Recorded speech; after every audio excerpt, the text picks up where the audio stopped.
I'm Isaac Hayes III, founder and CEO of Fanbase. And right now, we're accepting investors in our $17 million round to revolutionize the future of social media. Today, for just $399, you can own 60 shares of stock in Fanbase at $6.65 a share.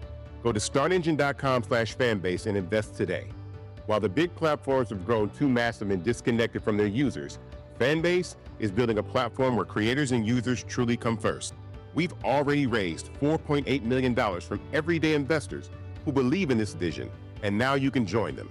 This is your chance to invest in a social media tech company with over 1 million users that is disrupting media by allowing anyone to reach all of their following and monetize their content from day one.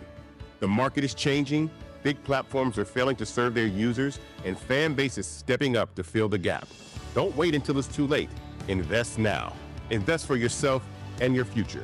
Go to startengine.com/fanbase and own the future of social media.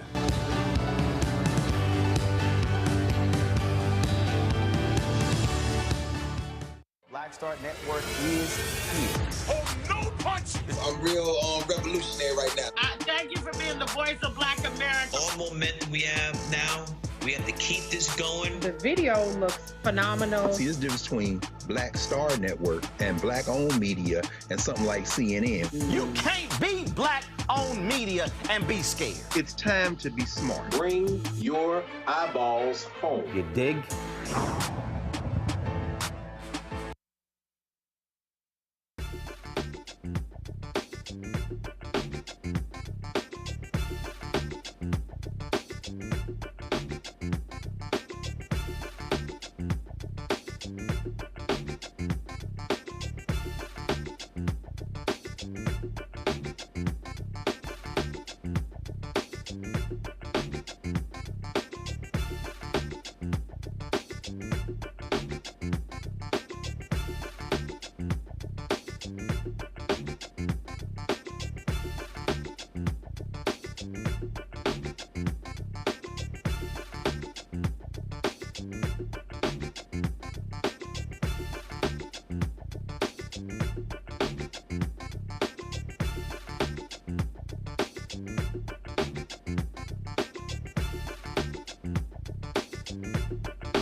Today is Thursday, January 23rd, 2025, coming up on Roland Martin Unfiltered, streaming live on the Black Star Network. Folks, there's a significant plan underway.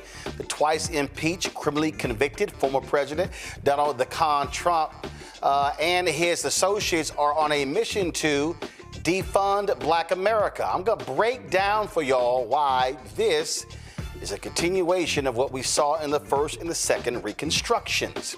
Democratic Congressman Jim McGovern is calling out the GOP, the supposed party of law and order, regarding the pardons of the white domestic terrorists on January 6th. We'll also talk about how Donald Trump, listen up all you FBA people, how he pardoned 2 former D.C. cops who were convicted related to the shooting death of a black man in Washington, D.C.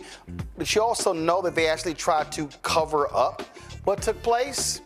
The judge who issued a temporary block on Trump's executive order, a Reagan-appointed judge, rips his idiotic attorneys. And CNN unveiled its new lineup today. Why are they screwing the one anchor who has the audacity to challenge the liars in the White House? That's Jim Acosta. Oh yeah, it's time to bring the funk on Roland Martin Unfiltered on the Black Star Network. Let's go. Whatever the miss, he's on it. Whatever it is, he's got the scoop, the fact, the find. And when it breaks, he's right on time and it's rolling. Best believe he's knowing. Putting it down from sports to news to politics. With entertainment just for kicks, he's rolling. It's on go, roll, roll, y'all. It's Roland Martin, yeah. Rolling with Roland now.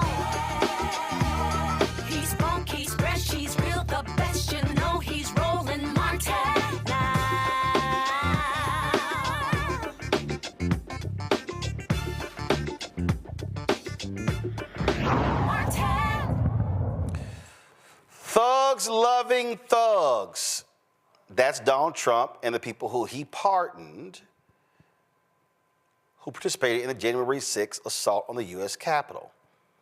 And if you want to see how sadistic, shameful, and despicable this idiot is, all you have to do is listen to what the twice-impeached, criminally convicted felon con man said during an interview with Sean Hannity. Listen to this stupidity. You were very straightforward. You said you would pardon these people that were sentenced for January 6th. No, totally. You did. The only criticism or pushback I've seen is about people that were convicted or were involved in incidents where they were violent with police. Why did they get a pardon? A number of reasons. Number one, they were in there for 3.5 years, a long time. Right. And in many solitary confinement. Yeah. 3.5 years, a long time. Really? A long time. Tarrio got sentenced to 22 years. The Oath Keeper, he's the Proud Boy. The Oath Keeper, he got sentenced to 18 years. 3.5 years, a long time? Anyway, press play. Like nobody's ever been treated so badly. They were treated like the... Oh my God, some of them were in solitary confinement, treated like nobody ever has been treated. Would you like to see the names of former Black Panthers who spent 20 and 30 years in solitary confinement? Idiot, press play. Worst criminals in history. And you know what they were there for? They were protesting the vote because they knew the election was rigged and they were protesting the vote. And that you should be allowed to protest a vote. You should be allowed to. You know, when the day comes... But you shouldn't be able to invade the Capitol. No, ready? Most of the people were absolutely innocent. Okay, but forgetting all about that, these people have served horribly a long time. It would be very, very cumbersome to go and look. You know how many people we're talking about? 1,500 people. Almost all of them should not have been, this should not have happened. And oh my God, it would be so cumbersome to have to go through that list. Do y'all remember when 2,500 people were pardoned by Biden? That's more than 1,500. Y'all do know there's a process for pardons.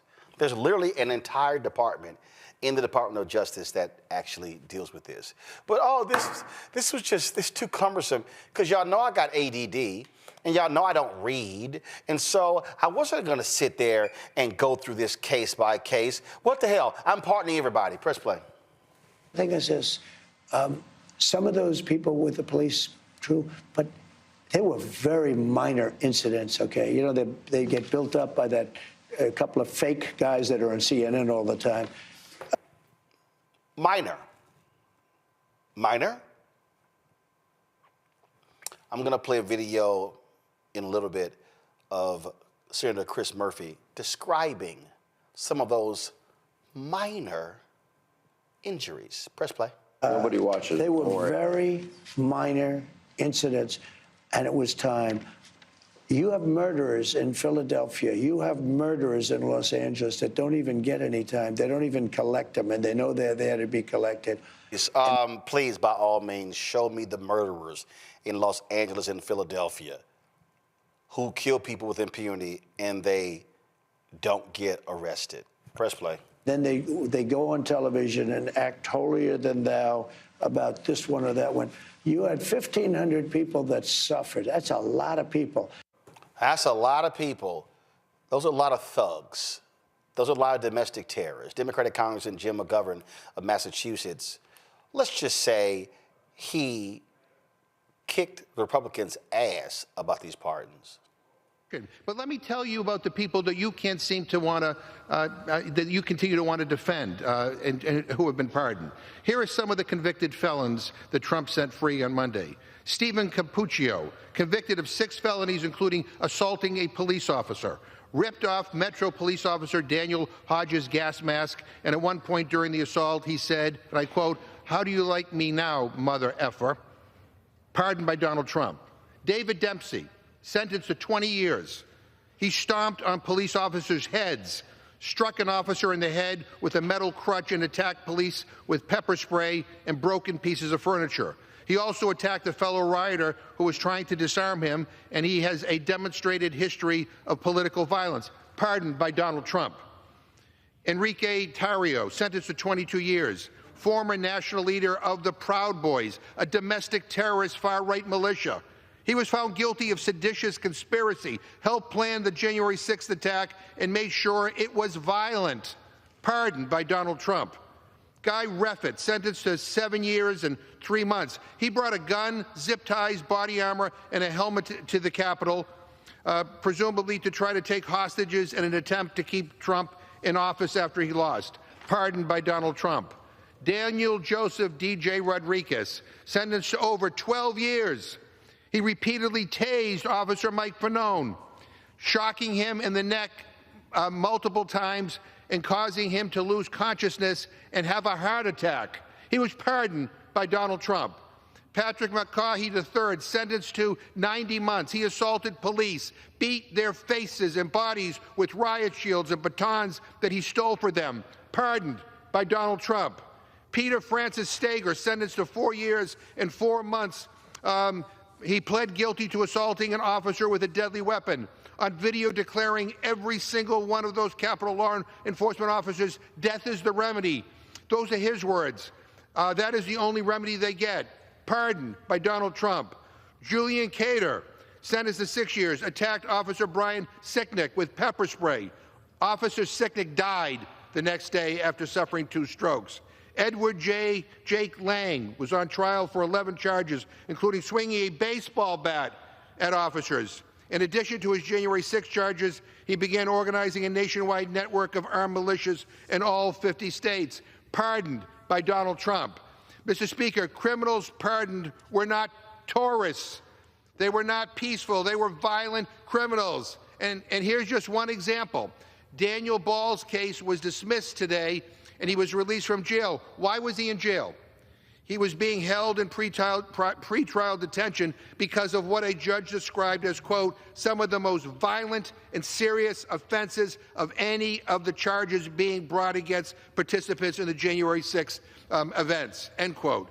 That includes hurling an explosive device into the Lower West Terrace tunnel of the Capitol, the scene of some of the most egregious violence against police that day. Some officers suffered from hearing loss for months. But get this, Mr. Speaker, Mr. Ball has already been arrested again on federal gun charges. And he was already a 2-time convicted felon for, and I quote, domestic violence battery by strangulation and resisting law enforcement with violence. Yeah, he already arrested again. This is who the president pardoned. This is why my Republican friends are silent, because this is indefensible. Remember that idiot said in the news conference when a reporter asked him, he's like, oh, we're going to look into that. Dumbass, you already issued the pardon. Congress House Minority Leader Hakeem Jeffries said, quote, House Republicans are celebrating pardons issued to a bloodthirsty mob that violently assaulted police officers on January 6, 2021. What happened to backing the blue? Far-right extremists have become the party of lawlessness and disorder. Don't ever lecture America again about anything. The federal judges who sentenced these thugs to prison also weighed in. Here is federal judge Beryl Howell. No national injustice occurred here, just as no outcome determinative election fraud occurred in the 2020 presidential election. No process of national reconciliation can begin when poor losers whose preferred candidate loses an election are glorified for disrupting a constitutionally mandated proceeding in Congress and doing so with impunity. That merely raises the dangerous specter of future lawless conduct by other poor losers and undermines the rule of law. Yet this presidential pronouncement of a, quote, national injustice is the sole justification provided in the government's motion to dismiss the pending indictment. Federal Judge Tanya Chutkan, this is what she said. When it comes to this particular ruling, the dismissal of this case cannot undo the rampage that left multiple people dead, injured more than 140 people, and inflicted millions of dollars in damage. It cannot diminish the heroism of law enforcement officers who struggled facing serious injury and even death to control the mob that overwhelmed them. It cannot whitewash the blood, feces, and terror that the mob left in its wake. And it cannot repair the jagged breach in America's sacred tradition of peacefully transitioning power. In hundreds of cases like this one over the past 4 years, judges in this district have administered justice without fear or favor. The historical record established by those proceedings must stand unmoved by political winds as a testament and as a warning.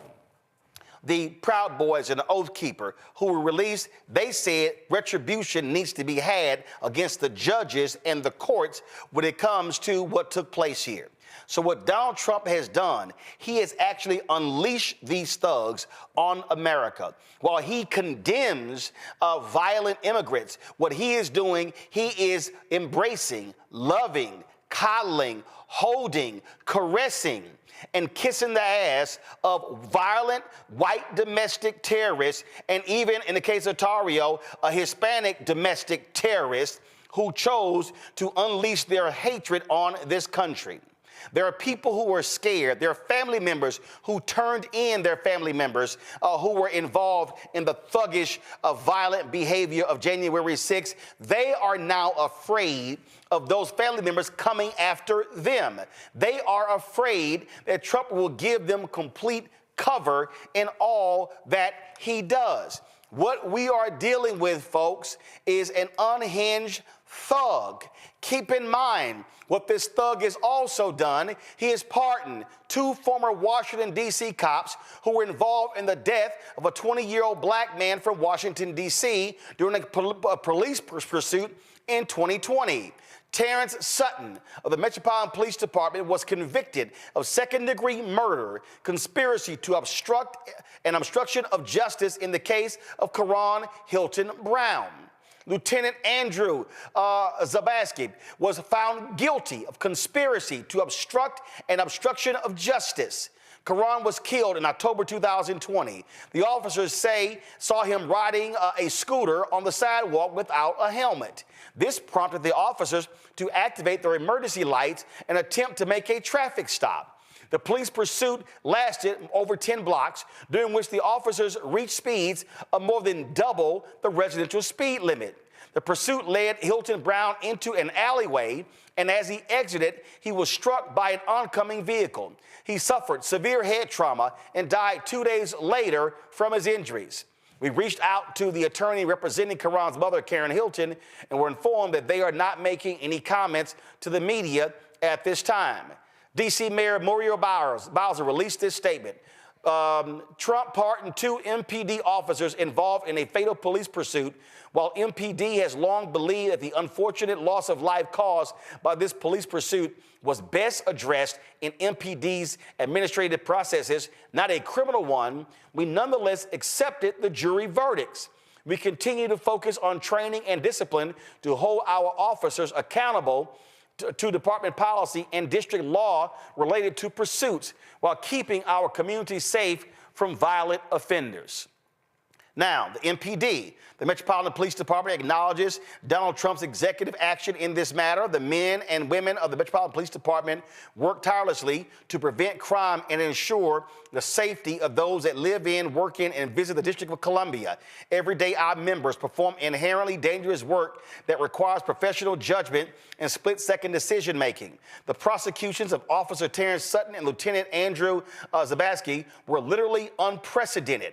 Never before in any other jurisdiction in the country has a police officer been charged with second-degree murder for pursuing a suspect. These members could never have imagined that engaging in a core function of their job will be prosecuted as a crime. The department recognizes the risk involved in vehicle pursuits, which are reflected in our pursuit policy, but violations of that policy should be addressed through training and discipline, not through criminal prosecution.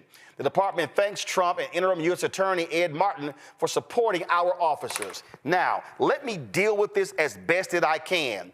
That is a bullshit statement from the Washington, D.C. Metropolitan Police Department, and that is a bullshit statement from D.C. Mayor Muriel Bowser. I am sick and tired of these people covering cops for their actions. Your police officers pursued a young man on a fucking scooter because he wasn't wearing a damn helmet. That was a simple deal right there. Hey, young man, you know what? You need to be safe. You need to wear we need to wear a helmet with that scooter. But no, that wasn't what happened here. They pursued him, leading to him being hit and him dying. And in your statements, you are kissing the ass of this con man who pardoned 2 cops for their wrongdoing. See, this is what is called weakness. And yes, that is a weak statement from MPD, and that is a weak and atrocious statement from the mayor. That tells me y'all don't give a damn about your citizens. You are kissing the ass of cops. But we told y'all this was going to happen. We told y'all Donald Trump said he was going to give cops 100% immunity for, quote, doing their job. And see, some of y'all said, well, hey, he can't, he can only do it on the federal level. Oh, y'all forgot D.C. ain't a state. So he can pardon cops in D.C. Now, if that was a state prosecution in New York City or Charlotte or Houston or Dallas, whole different conversation. Here's what people need to understand. What is going on here? You are seeing on the end of presidential power. You're seeing what happens when someone uses the power for evil. There's a difference between using it for good and using it for evil. And while I'm on this conversation, I think it's also important to say this here. President Joe Biden, you let a whole bunch of black people down. You're not in office without black people. You don't win South Carolina without black people. And how dare you issue pardons to your family, but not Marilyn Mosby? How dare you ignore the pardon requests from Vice President Harris and from Congressman Jim Clyburn and from so many others who worked for you, people who worked in your administration, who talked to you? Are you serious? You couldn't issue a pardon to Sandy Jackson, the former Congressman Jesse Jackson Jr.? Fine. Not a full pardon. Fine, a clemency. You couldn't do any of that. Oh, but you protected your family. And so, yeah, Biden is deserving of criticism for his failure to issue pardon. No, there was some black folks who he did pardon. But it was a whole bunch of people who were deserving who he did not. People who went to the mat. And let me tell you something, President Joe Biden. If Congressman Jim Clyburn comes to me, the man responsible for putting my ass in office, and says, Joe, here's my list, you know what you do? You see, thanks, Jim, pardon Jim's list. That's actually what you do. So it needs to be said that Biden should be called out for the black folks who he did not pardon, but he found time to pardon his family members. But people need to understand what's happening here. Especially all of y'all Negroes who comments in the chat room. All of you Negroes who said, oh, Democrats, they ain't doing this, they ain't doing that. No. Y'all ain't doing enough. We gonna make y'all pay. Well, please tell me 3 days in, how's that working out?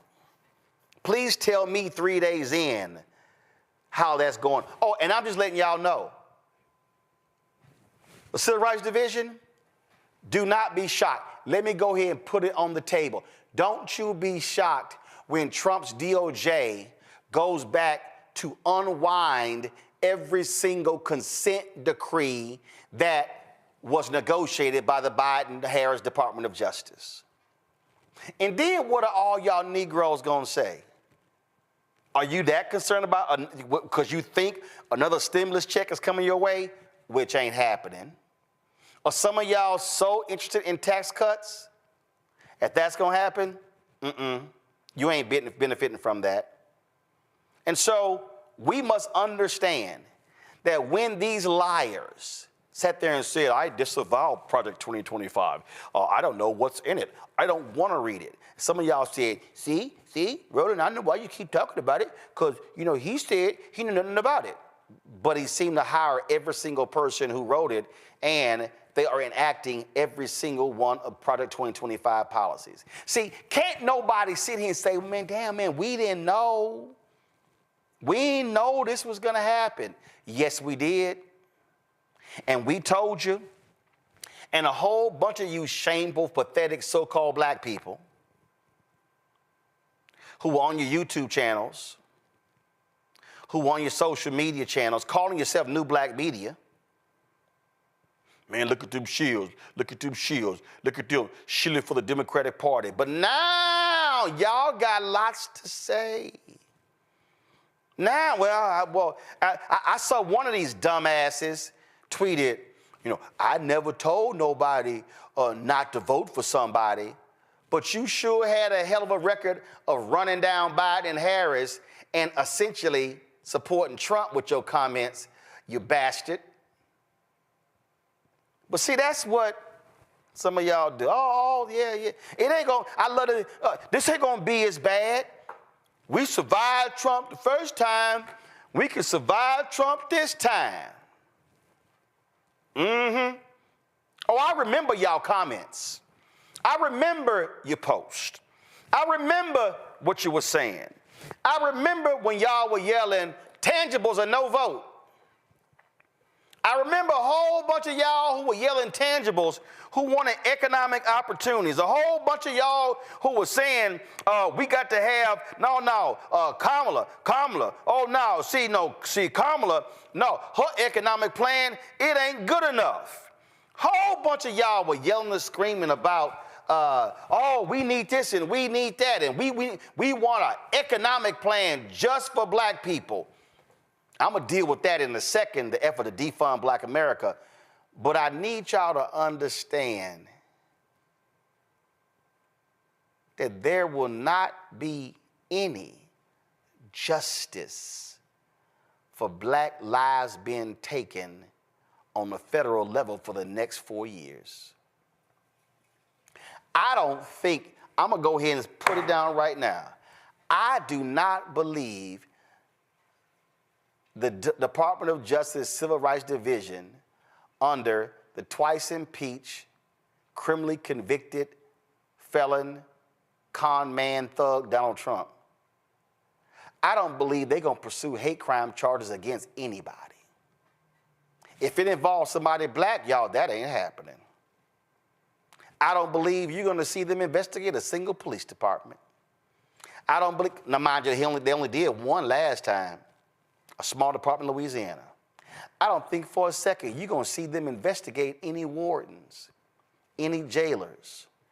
If you are a civil rights attorney, the door has not only been slammed shut in your face, they have simply not just locked it, they have welded that son of a bitch shut. There will be no bank of justice. There will be no place where we can go to seek recourse. And by the way, they're labeling anybody at Soros District Attorney, and they want to take them out too. But we tried to tell you. And if you believe that BS, and now you're whining and complaining, all I got for you is Scarface's No Tears. I'll go to my panel right now. Dr. Greg Carr, Department of Afro-American Studies, Howard University, joins us right now.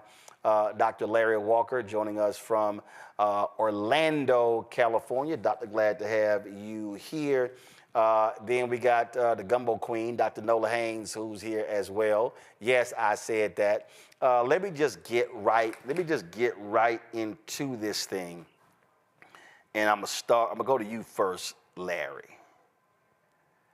I really don't think these folk who are watching and listening really and truly understand the living hell that has been unleashed on America for non-white people.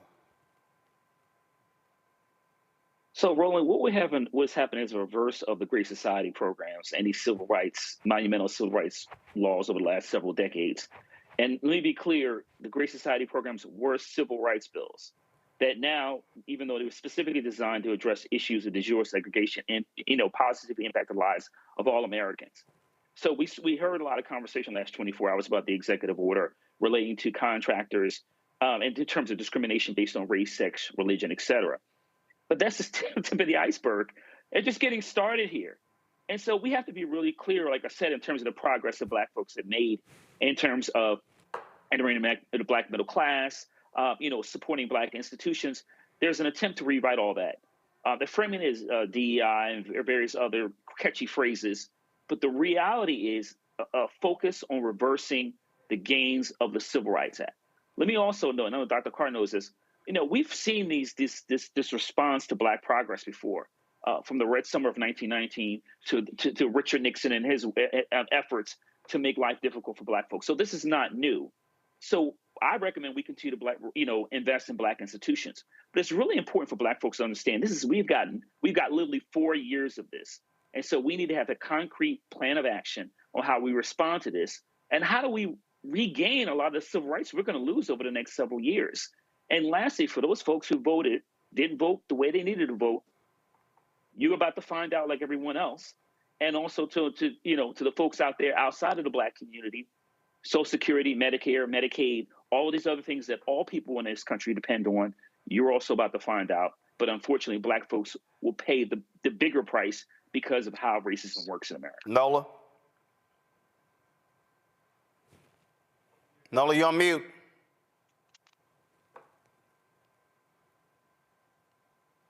Sorry about that. The thing that keeps playing in my mind over and over is this constant return to the militias. This has been a problem in this country since the founding of this country. And what the president essentially did when he let 1,500 violent people out of jail, when he pardoned them, he gave them a blank check to terrorize. He said, it is okay, I got your back, because now you're not only loyal to me, you're angry, and you're going to want to do what I tell you to do. That is the part for me as a terrorism expert that truly bothers me. It scares me. I have been telling women, please go to self-defense classes, learn how to defend yourself, because legally a militia has been released from prison. And they are going to do whatever it is that they want to do because the president has their back. That is the one thing that I think about. And I just want to give one quick example. So Harry Dunn had posted on Blue Sky from Sergeant Gunnell. This is what it says.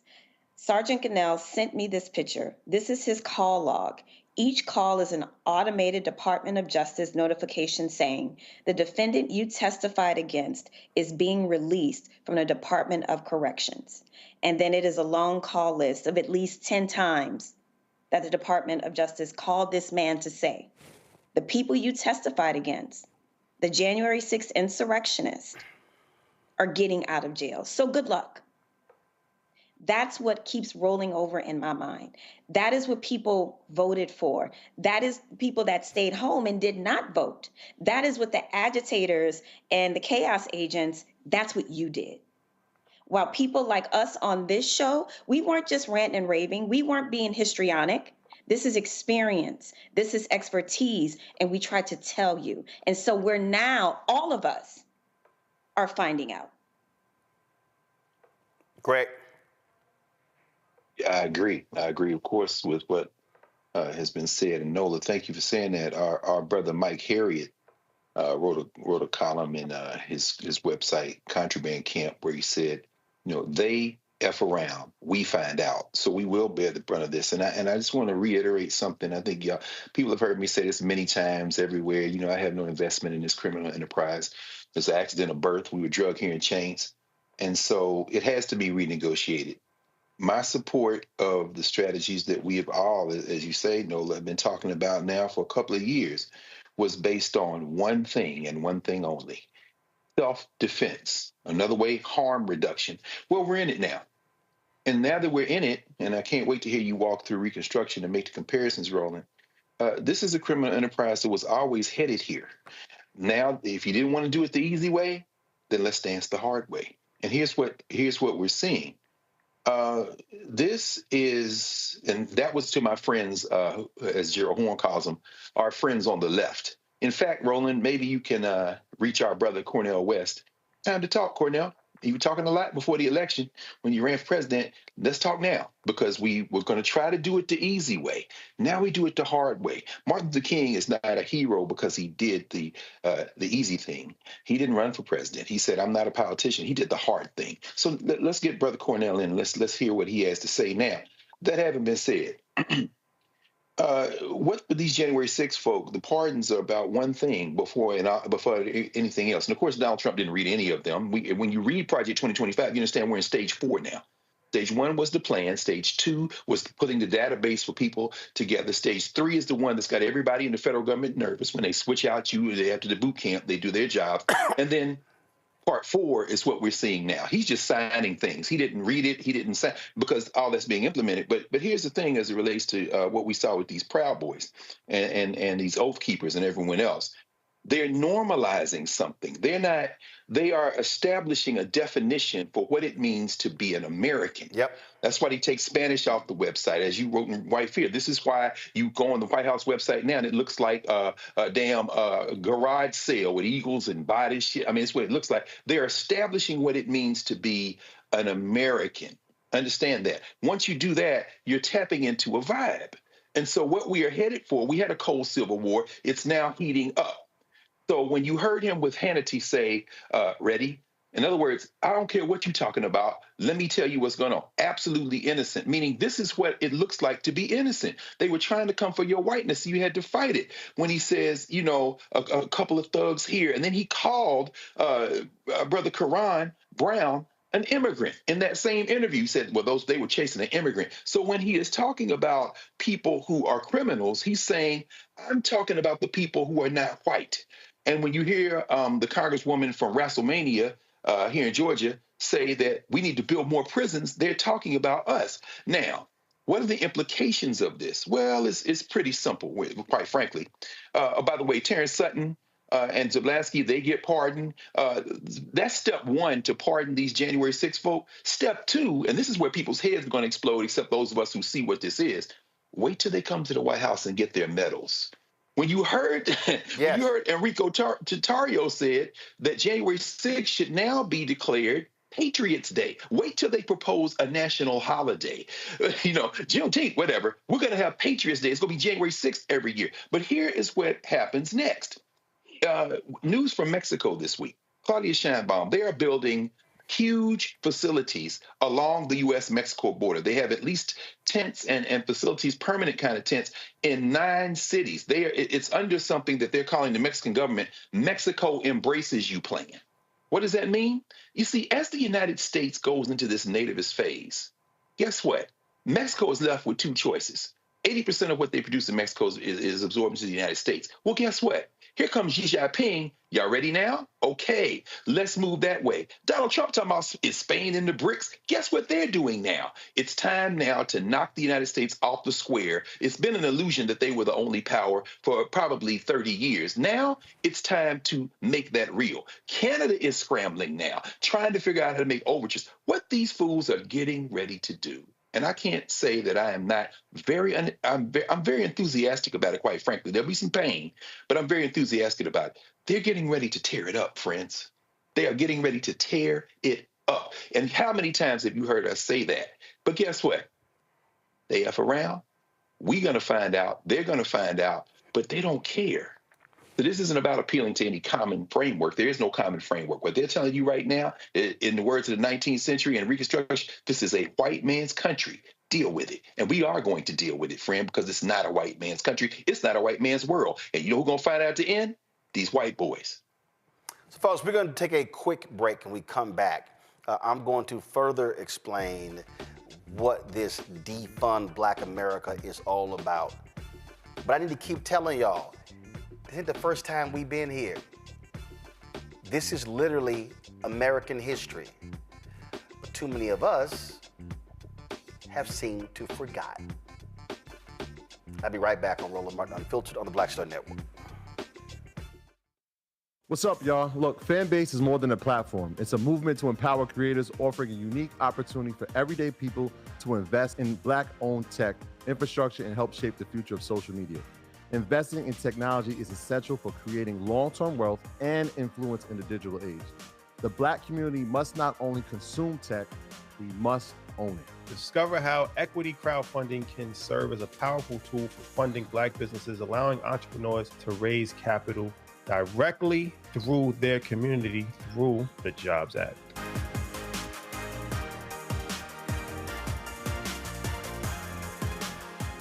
Coming soon to the Black Star Network.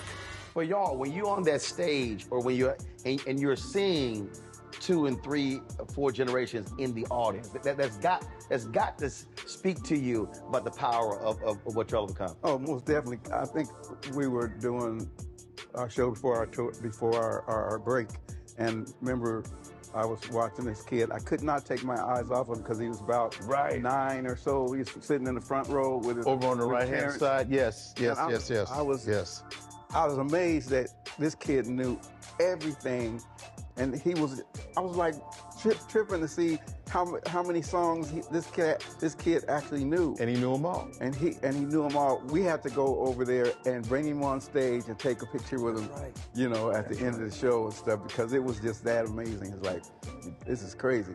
The music travels everywhere, like what Philip was saying, seeing this young kid. Then you hear our songs on commercials, cold commercials. Then you have the younger ones that hear our music in animation.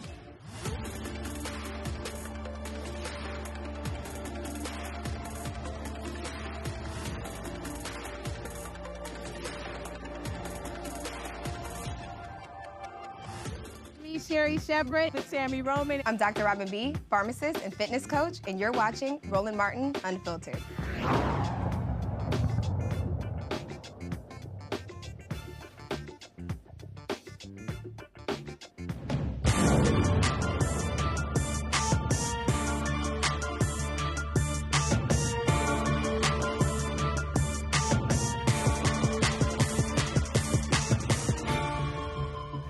So, folks, last night we had a conversation on the show where I talked about these executive orders and how MAGA and Donald Trump, how they are specifically targeting Black America with these orders.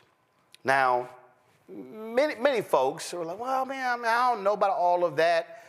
But what have I always told y'all? You have to follow the money. That if you're not having a money conversation, you're not having an American conversation. So you often hear me refer to the Reconstruction periods on this show. And I mention that all the time. Why do I mention that? It is because you've heard me also say, in the history of America, every time there's been a period of Black success, there's been a longer period of white backlash. And see, now you got people like Senator Bernie Sanders and Senator Chris Murphy and others, and who just, for them, no, this is not race, this is class. That's not what it is. But no, they're wrong. They're absolutely wrong. See, what you have to realize is that if you go back to the first Reconstruction, and if you really want an understanding of this, and I guarantee you, if Greg was at home, he would reach back and grab it if he was there. If you really want to understand this, you have to understand this.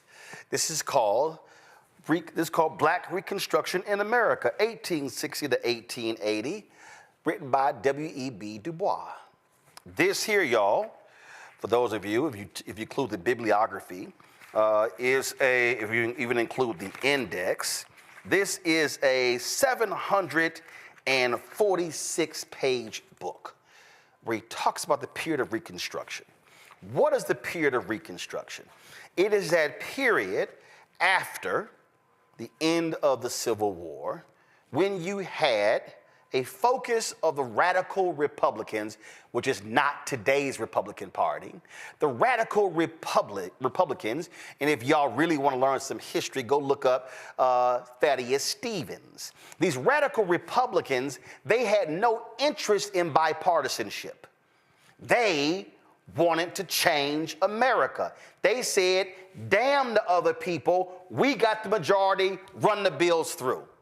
And that's how you got the 13th Amendment, the 14th Amendment, the 15th Amendment, which are called the Reconstruction Amendments.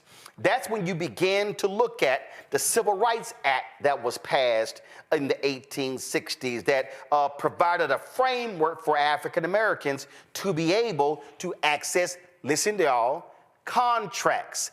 I don't think some of y'all heard what I just said. One of those laws that was passed, it was not passed in 1854. It wasn't around the same time as Dred Scott decision. This particular act was passed because the radical Republicans understood that coming out of Reconstruction, that the freed people of African descent needed to be able to access the economic levers of the country in order for them to be able to move ahead. Now, this, if you look at real quick here, I pulled it up. You see this AI overview. The Civil Rights Act of 1866 was the first federal law in the United States to define citizenship and protect the civil rights of all citizens. It also was a bill that dealt with economics. It was economics. And so what began to happen during Reconstruction?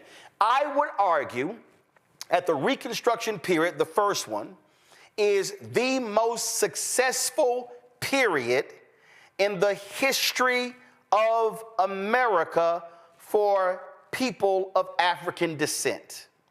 Because what happens during the Reconstruction period, you then begin to see freed people of African descent running for state legislature. You see them being elected to Congress. Do y'all realize that which we now know to be hardcore right-wing Confederate, the first state that succeeded from the Union because they wanted to support slavery, South Carolina, that had a majority black legislature?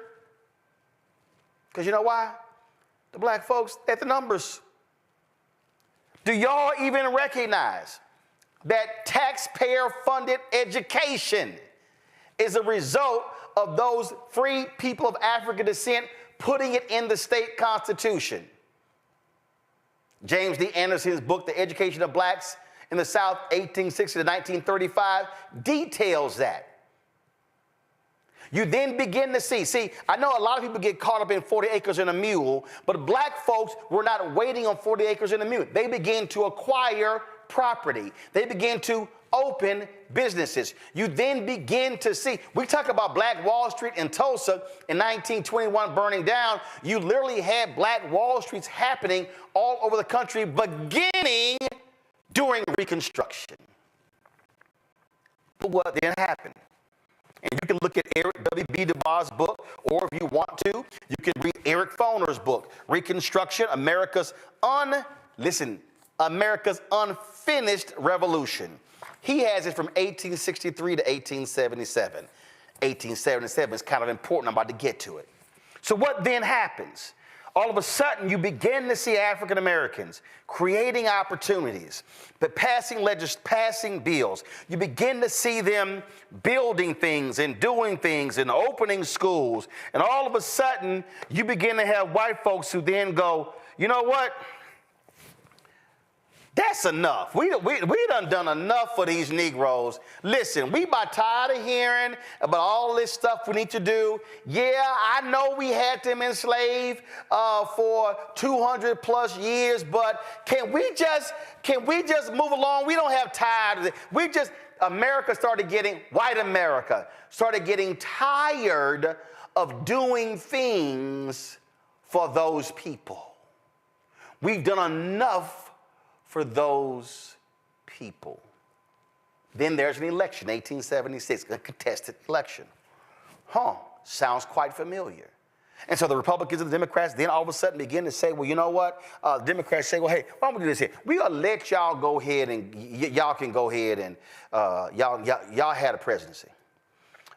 But we're going to do a deal. Y'all got to pull these federal troops of the last 3 remaining southern capitals. Oh, I'm sorry. Remember I told y'all they kept saying we're getting tired of that? See, what happened was they put federal troops in state capitals to ensure that the Dixiecrats, the racists, would not take over. Oh, I'm sorry. Let me go back. See, one of the big mistakes of Lincoln and the radical Republicans, of course, remember, Lincoln gets assassinated, being he is followed by an absolute violent racist, Andrew Johnson. What then happens, he then goes, you know what, to hell with that. We're going to return the land to the slave owners if they apologize for what they did. So America put the folk back in power who were the ones who led to the Civil War. So what then happens, you then begin to have this election, it gets contested, and so then there's a compromise. We ain't in the room. The white folks were making a deal, and that's known as the Great Compromise of 1877. Do you all know what came after the Great Compromise of 1877? The Reconstruction period ended. That's when the period of Jim Crow started. These white folks were like, no, we have done enough for these black people. We are sick and tired of doing this. So then we come around to a second Reconstruction. All of a sudden, Emmett Till gets killed August 28th, 1955. Then all of a sudden, you have these black women in Montgomery, Alabama, the Women's Council, who were organizing, and they were doing what they were supposed to do. Then all of a sudden, you then begin to have these black women. It was not the black preachers. It was not the black men. It was the black women in Montgomery, Alabama, who were the ones who started the Montgomery bus boycott. Then Rosa Parks sits down. Then it begins December 1st, 1955. They begin to bring them to their knees. But understand, Montgomery, it went all the way to the Supreme Court, but then Montgomery buckled because it was a money thing, y'all. That began a 13-year odyssey when you begin to see the fight over civil rights, and you then begin to see the laws passed, the Civil Rights Act of 64, the Voting Rights Act of 65, the Fair Housing Act of 1968. And guess what happened? You had these Republicans who actually were supportive of civil rights, and all of a sudden Barry Goldwater runs for president in 1964. He was a senator from Arizona, and then what does Barry Goldwater do? Barry Goldwater then, he opposes the Civil Rights Act of 1964. That was his bedrock. King was so offended by that King actually campaigned for President Lyndon Baines Johnson in 1964, something that he never did. But they said it was so important for Goldwater not to win because Barry Goldwater was going to stop civil rights in its tracks. Why is that important? Why is Barry Goldwater's opposition to the 64 Civil Rights Act so important? Because the 64 Civil Rights Act dealt with public accommodations. It dealt with you couldn't bar people from restaurants and transportation. It went on and on and on. Oh, well, I'm sorry, that means that you couldn't bar people. You could not discriminate against people. And so guess what? They inserted women into the 64 Civil Rights Act. That racist from Virginia, Judge Smith, thinking that would kill the bill, it actually helped pass the bill. That's important because you can now go to Title IX, and that's one of the reasons why it was passed, because of the 64 Civil Rights Act. It's a provision of the Civil Rights Act. So why is this important? Because what happens? King gets killed April 4th, 1968, assassinated. 69. Nixon becomes president. Arthur Fletcher brings in forth affirmative action. You have a period from 68 to the early 80s where black mayors begin to take over. You begin to see contracts, quotas, affirmative action, dollars. Second Reconstruction. You had dollars flowing during the first one. You had dollars flowing during the second one. All of a sudden you get to the 80s. Nixon, he's gone. Carter's president. Reagan runs. Oh, the same President Ronald Reagan, who he was governor of California, running for governor of California, supported a bill for white folks not allowing them not to sell their houses to black people. Some of y'all gonna pay attention. The same Reagan who became governor, who when the Black Panthers brought their guns to the state capitol, they immediately outlawed carrying long rifles. They said, oh, hell no, even though that was actually legal. The same Reagan who changed the rules that caused for tuition in college for you to be charged because they did not want the regular, ordinary, common man to become educated. Man, some of y'all are gonna have to learn some damn history. So what then happened? So here you've appeared from 69 to about 82, 83. And Reagan wins in 1980, inaugurated in 1981. What does Reagan then do? Reagan begins to go after affirmative action programs. You then begin to see the lawsuits happen. Then you begin to see the decisions coming down out of the Supreme Court where they then begin to put constraints on affirmative action. That's an economic situation. And Reagan in his 8 years begins to unleash holy hell economically against black people. And then what happens on May 25th, 2020? George Floyd is killed. George Floyd is killed on May 25th, 2020, and folk like me said, y'all, this is the third Reconstruction.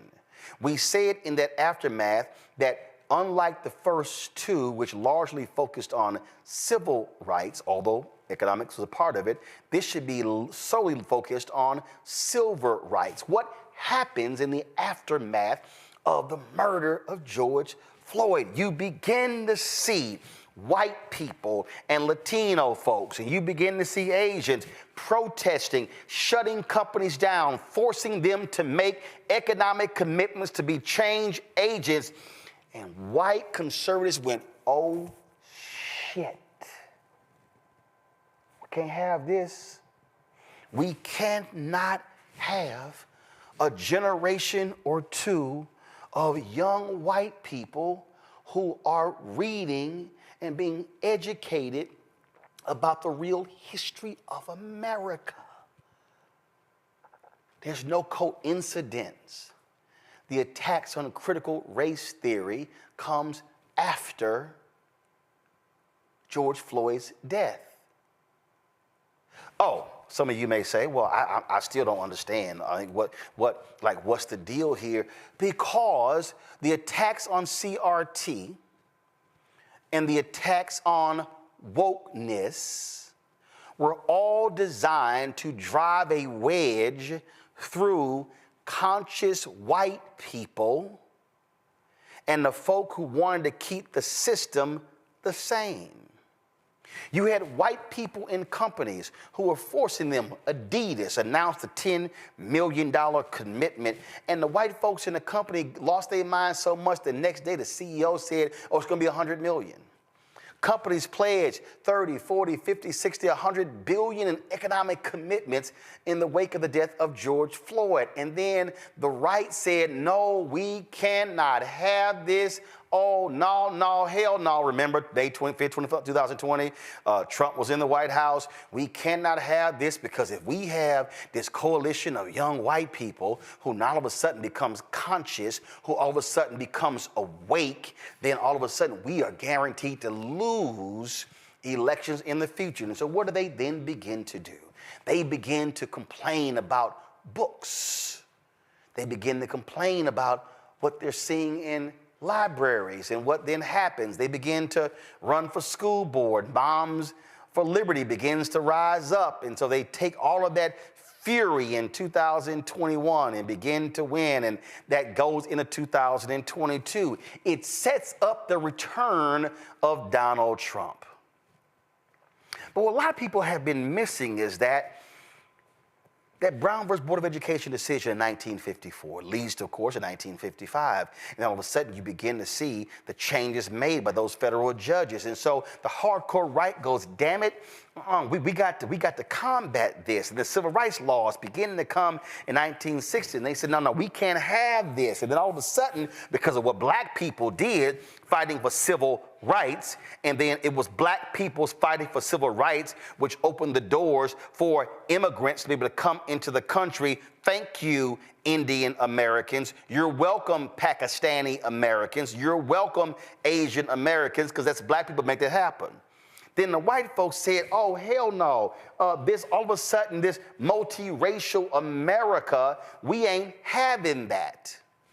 That's why you begin to see rich folks, the Mellons of the world, begin to fund the Heritage Foundation, fund the conservative think tanks, because they needed to establish a structure to reframe America, because we cannot have a multiracial America where these people are going to be in power. So we are going to attack economics, affirmative action.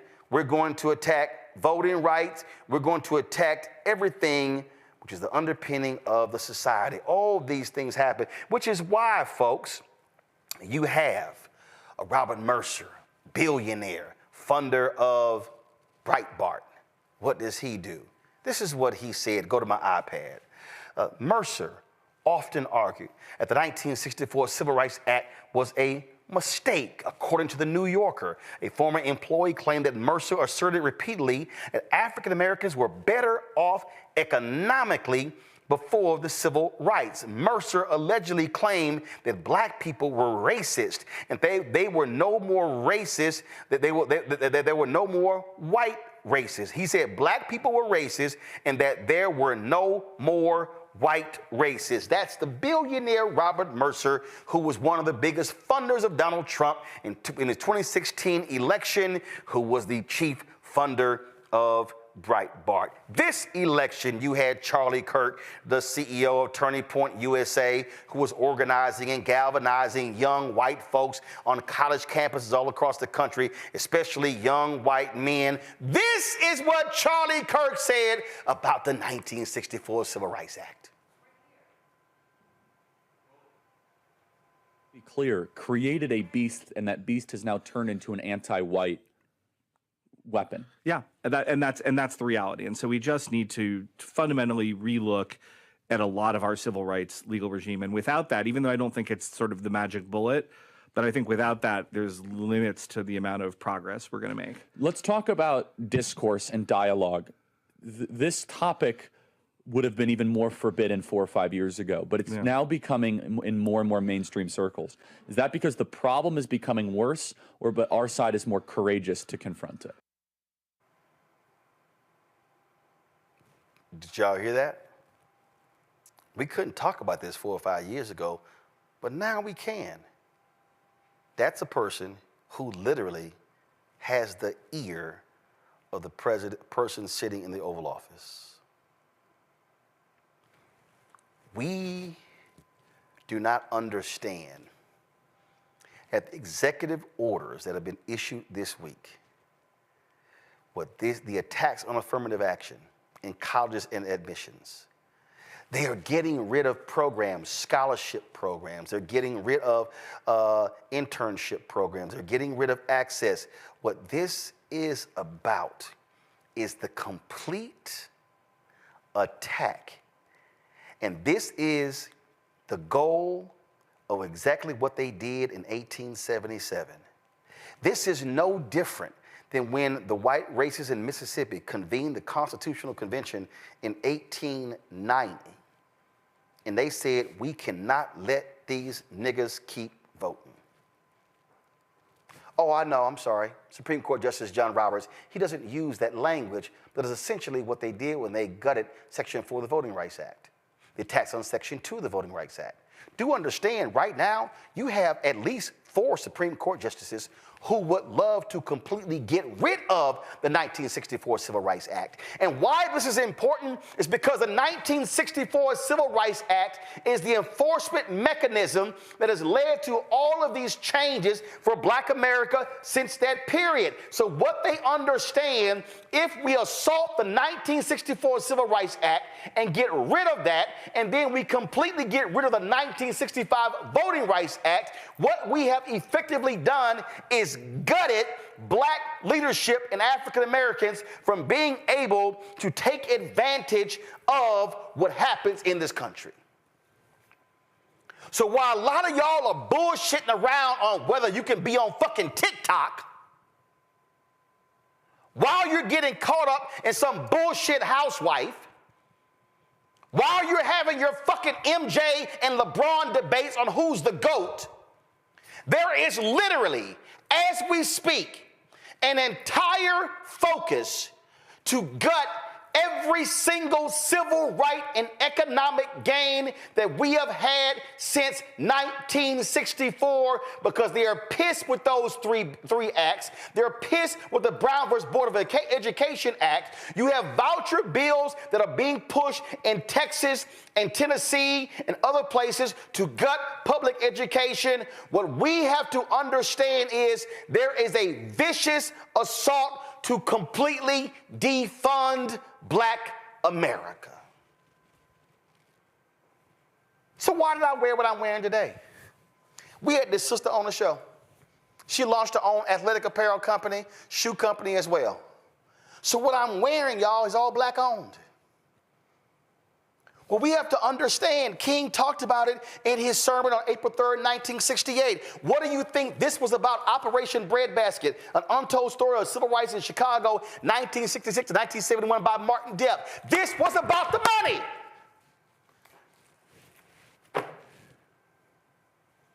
And when you have corporations who are now afraid, who are scared to death, oh, Costco is standing up to them. McDonald's buckled.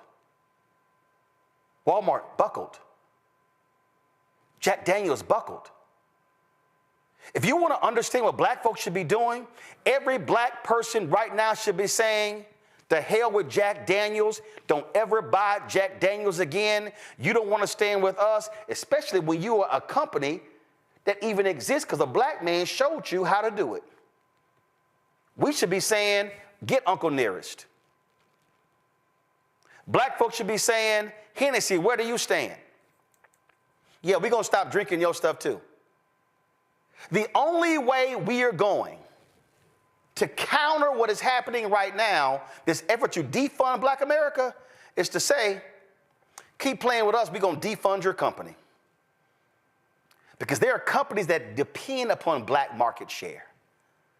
Car companies, soda companies, fast food companies, clothing companies. Black America, music companies, entertainment companies. But the question is, do we have the actual courage to use the power that we have?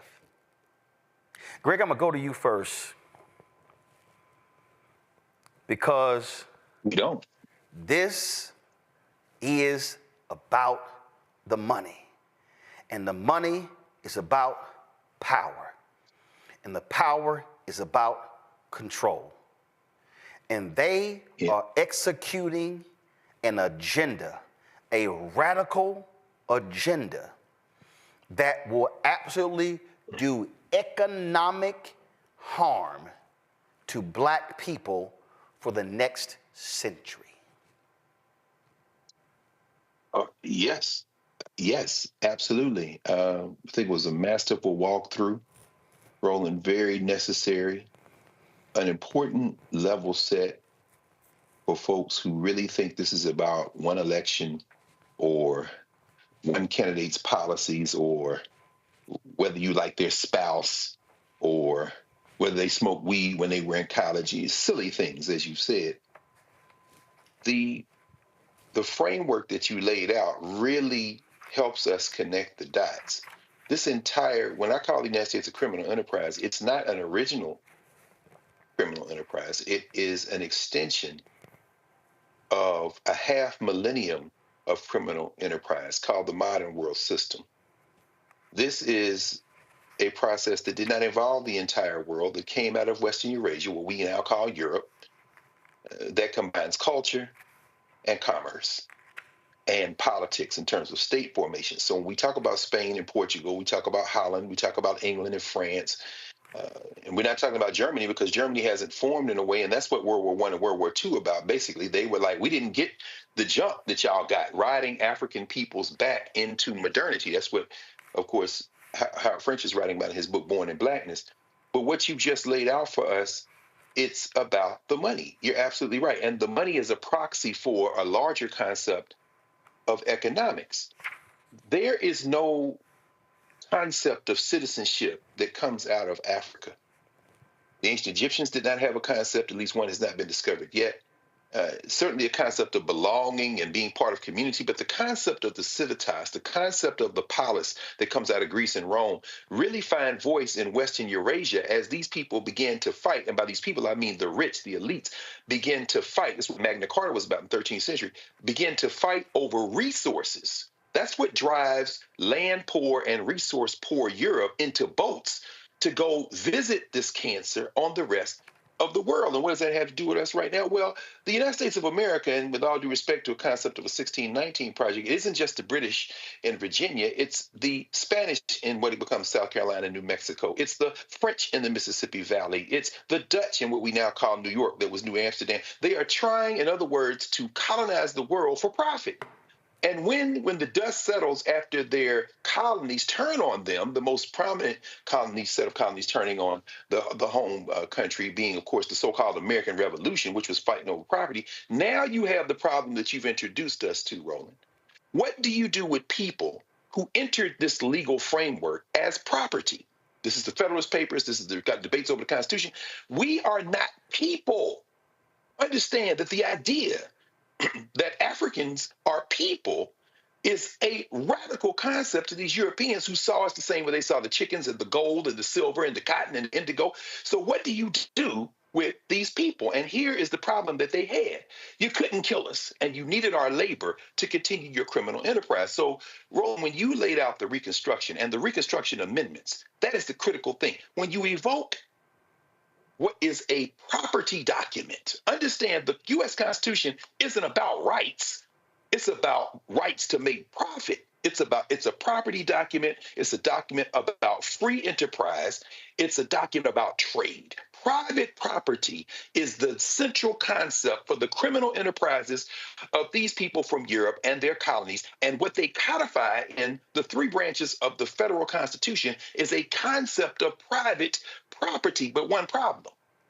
You got 4 million of us by the 1860s, and we're not going into that good night quietly. And you're in a global system where you want to expand, and everybody else is in the game of exploitation. So when that Civil War is over, and we fought our own way out of the Civil War, the South wants to continue to profit. The North is trying to keep it together. That's what Abraham Lincoln is trying to do. But ultimately, the decision of slavery, that decision was called because we, who remember, came into that conflict as so-called contraband, meaning what? Property.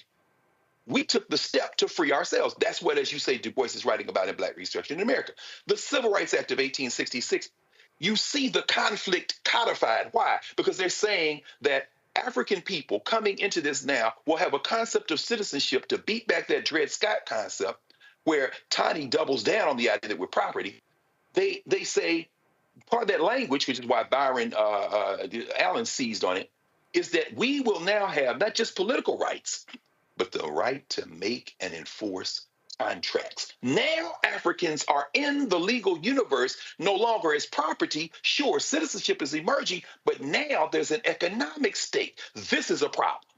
The problem's codified in the 14th Amendment. But watch what happens last. And you've gone through the history, so I'm not going to repeat that. I'm just going to fast forward now to Lewis Powell, who I know you talked about many times. That Powell memorandum that he writes when he's in the Chamber of Commerce in the United States, living in Northern Virginia, and he says, since this civil rights movement has seen these African people attempt to assert a concept of citizenship that they should never have had, And since the 14th Amendment has been eviscerated, as Du Bois writes about, and then used to extend the economic contract through the idea that corporations are legal entities in the form of people, that's what they used the 14th Amendment for since they've been eviscerating it since the end of Reconstruction. Lewis Powell says we've got to now claw back the concept of private property, claw back the idea of free trade and commerce. And 3 years later, the Heritage Foundation is created. And the first of Project 2025, the first mandate for leadership is created. And so I'll end with this. What you have done, Roland, is put it where the goats could get it, as Joe Madison would say. In a global system that is built on the concept of property dispossession and taking other people's labor, other people's land, that's why we're here having this conversation in English, the thing that has become ungovernable is the concept that whiteness can continue to run the world. They have no choice but to do what they are doing right now. Because the only way you can maintain some kind of political apparatus to keep this going is to ground it in an irrational, vibe-driven concept of whiteness. And the elites, whether it be Elon Musk, who will never get out of bed with China. This is what this electric vehicle stuff is about, because he's over there right now, back and forth. Whether it be the other billionaires who could give a damn about citizenship or anything else, their concept is global, whether it be Jeff Bezos, Mark Zuckerberg, or anyone else. At the center of this is this unruly group of people. These Africans, these indigenous people, these people who simply refuse to die and refuse to go away. You cannot pour your hopes and dreams into this concept of the United States. What you have to pour your hopes and dreams into is yourself, and take a page from every other group in this 500-year fight who have put themselves first, and then you stand from a position of strength to begin to negotiate. But you talking a language they don't understand when you start talking about we are Americans, we're better than this. Nah, and you just walked us through why. See, people literally don't even realize how they get played, Nola. This is what the twice impeached, criminally convicted felon in chief said on Monday at the Insurrection Fest at the U.S. Capitol.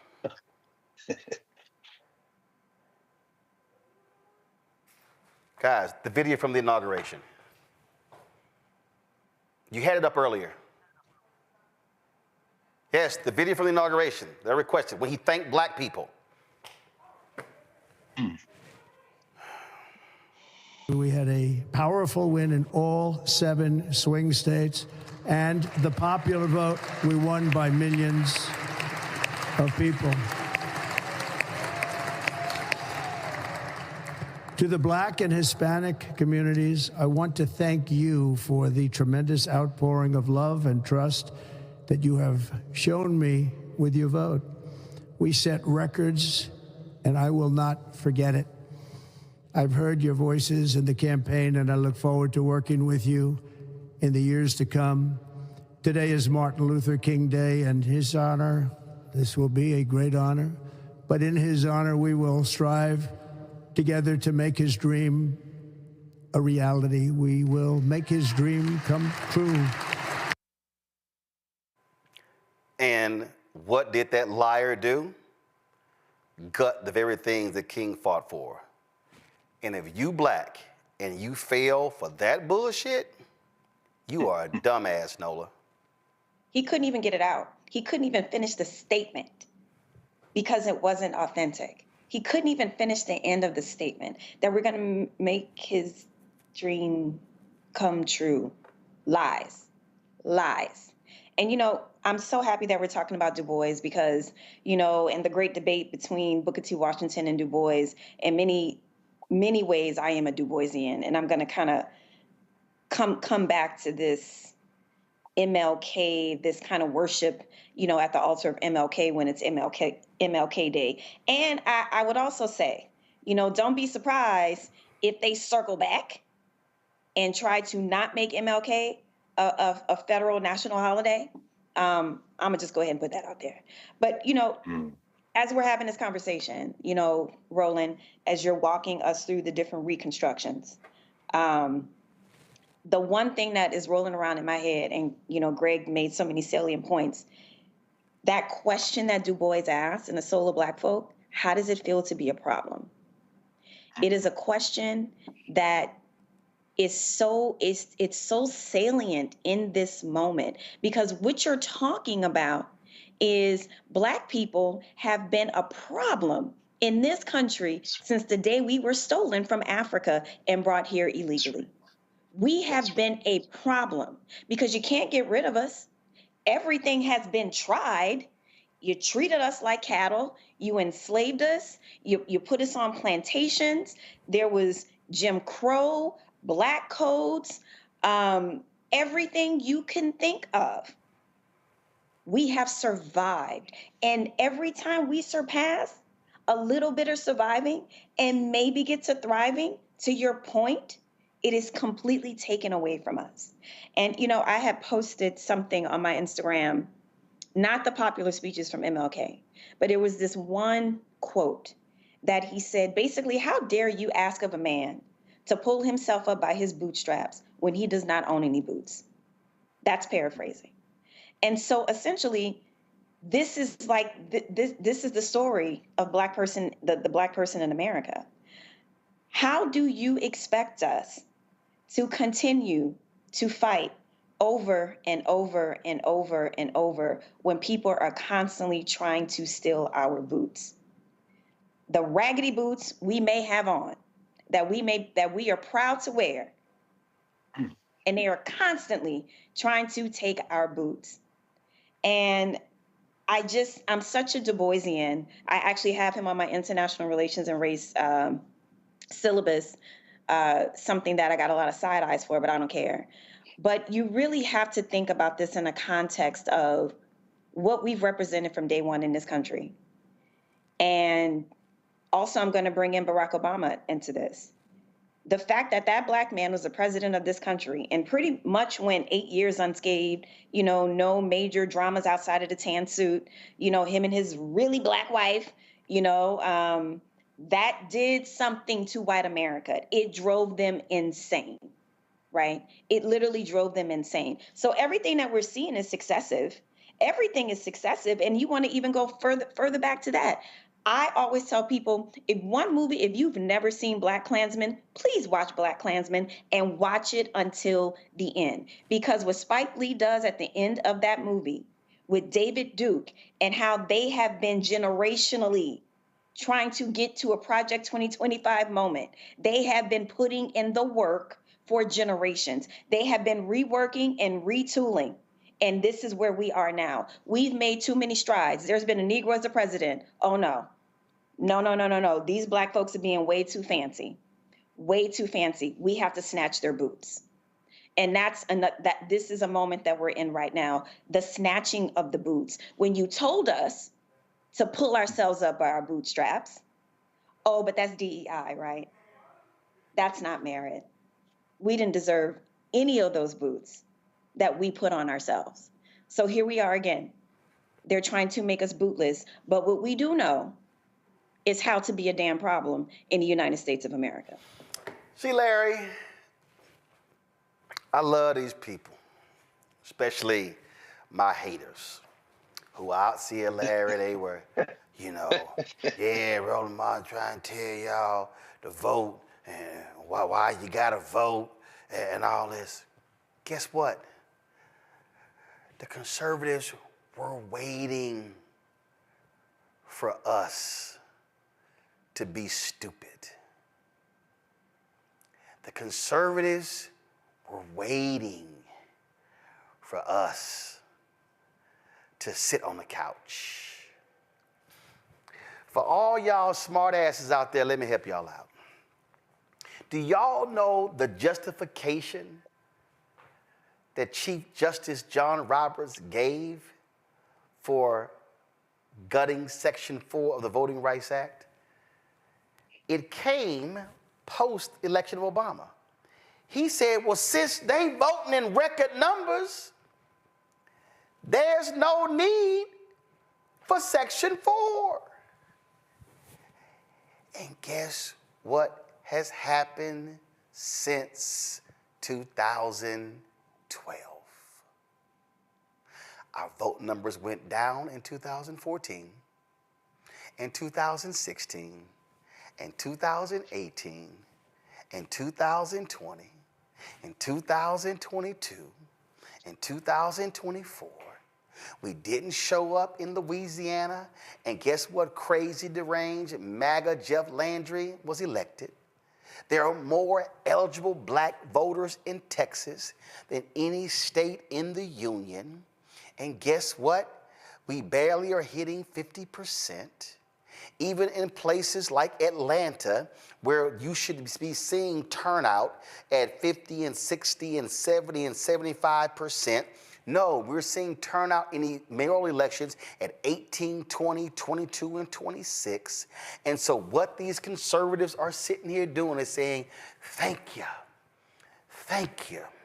We have so frustrated y'all. We have so devalued y'all. We have told y'all how the Democrats don't do nothing for y'all, so therefore you don't vote for them, and you sitting on the couch, all it does is solidify our power. And as a result, they are running the table in places all across the country. The reality is that there's no reason Republicans should ever have a supermajority in North Carolina. They don't have it now. But if black folks voted our numbers in North Carolina, that would never happen. In fact, if black folks would vote for with our numbers in South Carolina would change. Georgia would change. Florida would change. Mississippi would change. When Mike Espy lost to Cindy Hyde-Smith in that special election, he lost by 65,000 votes. There were more than 100,000 eligible black people in Mississippi who could have voted, but who did not. And so for all of y'all who love to sit here and talk about, man, you always talking about voting, you always talking about voting, I don't know why you always talking about voting. Now you understand what happens when they have power. Now you understand when the pardons come down and they get rid of, they sign executive orders and they begin to gut civil rights and economic rights. And now you understand when they change the Department of Justice Civil Rights Division. Now you are about to see with your own eyes every single Generation Alpha, Generation Z, Millennial, Generation X, what it looks like to live close to Jim Crow. Now I know some of y'all are saying, Roland, this ain't Jim Crow because I can go to the club with a white woman. This ain't Jim Crow because I can go out and we can go here and I can use this water fountain. I can use this bathroom and I can go here. But you need to understand, and I'm telling you right now, mark it down, 7:40 p.m. Eastern on January 23rd.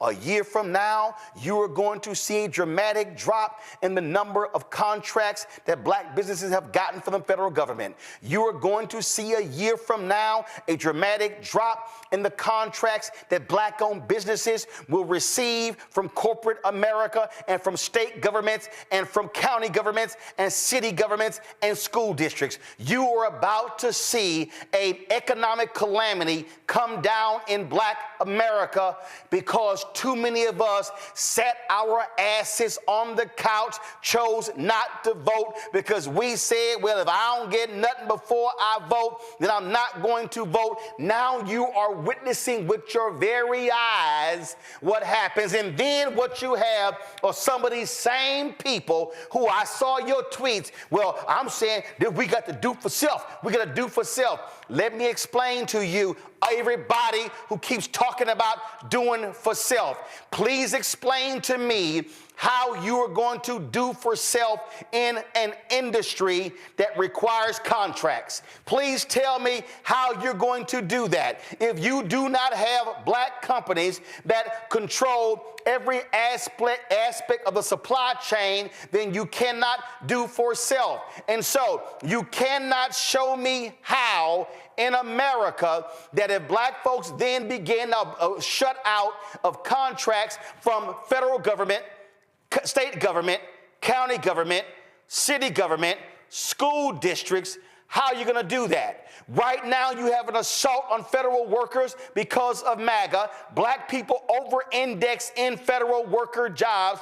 We are a higher percentage of workers in the federal government than we are in the population of the United States. There are more black people who have high five-figure and six-figure jobs in government than we do in corporate America. So when you begin to see those attacks on the federal level, you're then going to begin to see black people not be able to get the jobs in corporate America, which now means you can't buy a house. You means you cannot save money. You cannot invest money. You cannot afford to send your kids to college. And then when they cut Pell Grants, you can't send your kids to college, to HBCUs, because you don't have the $75 and $80 and $100,000 a year job, because now what are you going to be able to do? And so I need people to understand, Larry, this is what happens when you choose not to exercise that one basic power of voting.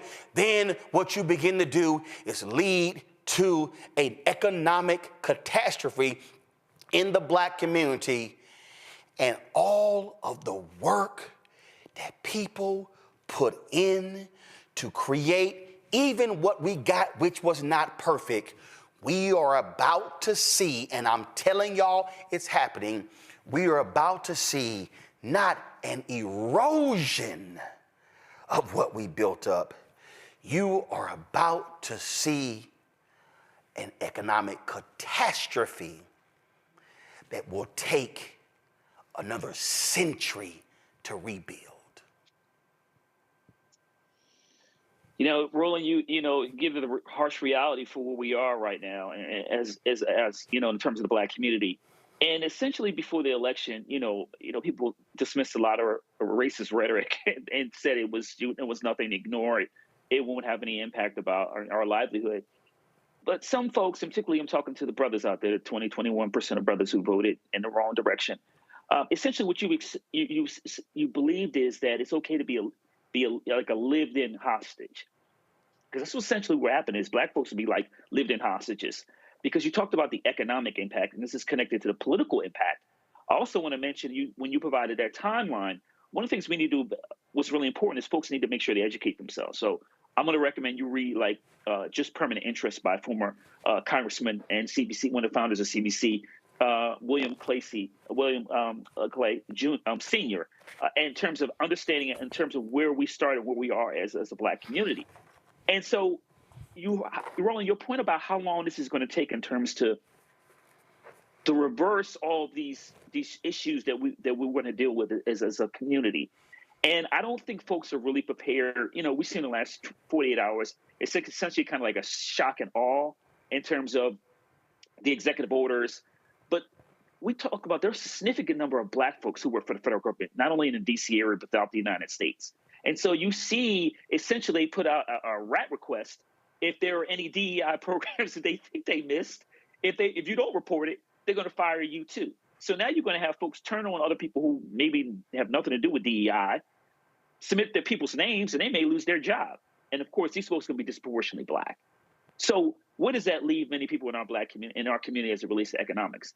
The other thing I want to highlight, Roland, in terms of we talk about this historical nature issue about racism in America, is I need the folks to go back and check out the debate between we had the debate in Cambridge, Massachusetts, between Baldwin and Buckley in 1965. The same Buckley who supported the Civil Rights Act until Barry Goldwater wrote his book, The Conscience of a Conservative. Right. And so the title of the debate was "The American Dream is at the Expense of the American Negro." And like many people, I've seen it a number of times, but I need some folks to go back and watch that important debate. And we know Buckley is kind of the father of the modern conservative, network we see today.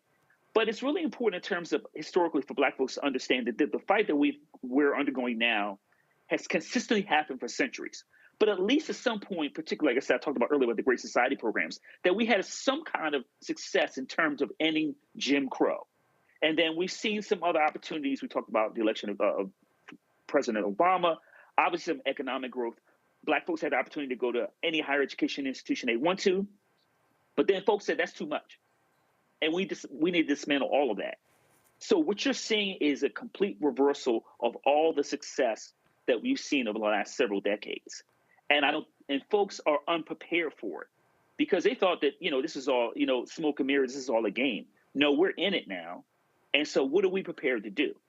Because we have to continue to keep fighting, but we need to make sure we have obviously some policies in place in terms of initiatives, in terms of what we do strategically to address this issue, because it is going to be a 24/7 fight to make sure that we maintain a minimum of some of the things we've gained over the last several decades, and then make sure not too many of these provisions are reversed, and then fight over the next several years, really for the next several generations, for some of the new laws to make sure to counter a lot of the challenges we've had. And see, we're in it now. Right, but see, the mistake that people are making is y'all are looking at this through a Democratic and a Republic lens. That's right. I don't look at this stuff through a Democratic and a Republican lens. I look at this through a Black lens. I look at this through the eyes of a Black man. I'm looking at policies and I look at how people operate. Go to my iPad. Y'all, if you don't understand today's modern Republican Party, this is the book that changed it all. Barry Goldwater and the Conscience of a Conservative. What does it say right here? Edited by C.C. Goldwater, right? With a new foreword by George F. Weil and a new afterword by Robert F. Kennedy Jr. See, a whole bunch of y'all. Oh, I saw a bunch of y'all. Entertainers too. Y'all were talking about y'all were supporting Robert F. Kennedy. And you didn't even realize the game that he was running. Y'all didn't realize that. And I saw some of y'all, man, well, Kamala, she should have made an outreach to Robert F. Kennedy. Why? Everybody knew what RFK Jr. was. See, y'all ain't, see, y'all falling for the okie doke. When you are making a decision who to vote for, you make a decision based upon what I see, what I hear, how things are operating. Look at this here. All of these. Donald Trump said, I will end the war in Ukraine in 24 hours. Y'all fell for it. Y'all sit here and y'all fall for all of this stuff, not even remotely realizing what is going on. You don't even understand, again, what is happening, because you know what I hear? A lot of our people, man, I don't watch the news. I don't read stuff. So how in the hell can you be informed if you have no idea of what is happening even in the world? Oh, I see the numbers. I see the numbers. And let me be real clear. Let me be real clear. This is not a shot at folk I know. Oh, but I'll see y'all loving shenanigans in sports YouTube channels and commentaries. Oh, and everything is fun. But let me help y'all out. Let me help y'all. Do I still have the, let me find it. Let me see if I can find it. On Facebook, I'm sorry, this actually was posted just yesterday. I'm trying to pull it up right now. And it showed all of the folks who are getting offer letters rescinded for jobs. Are y'all aware that there were scholarships that were awarded to black folks and others that are now being rescinded? Are y'all aware that there are people who had jobs in the Department of Veteran Affairs where they're trying to take care of America's troops, and they are rescinding jobs for those people? Oh, if y'all want to have the conversation, we can. And so what is happening before our very eyes, we are literally seeing massive changes take place.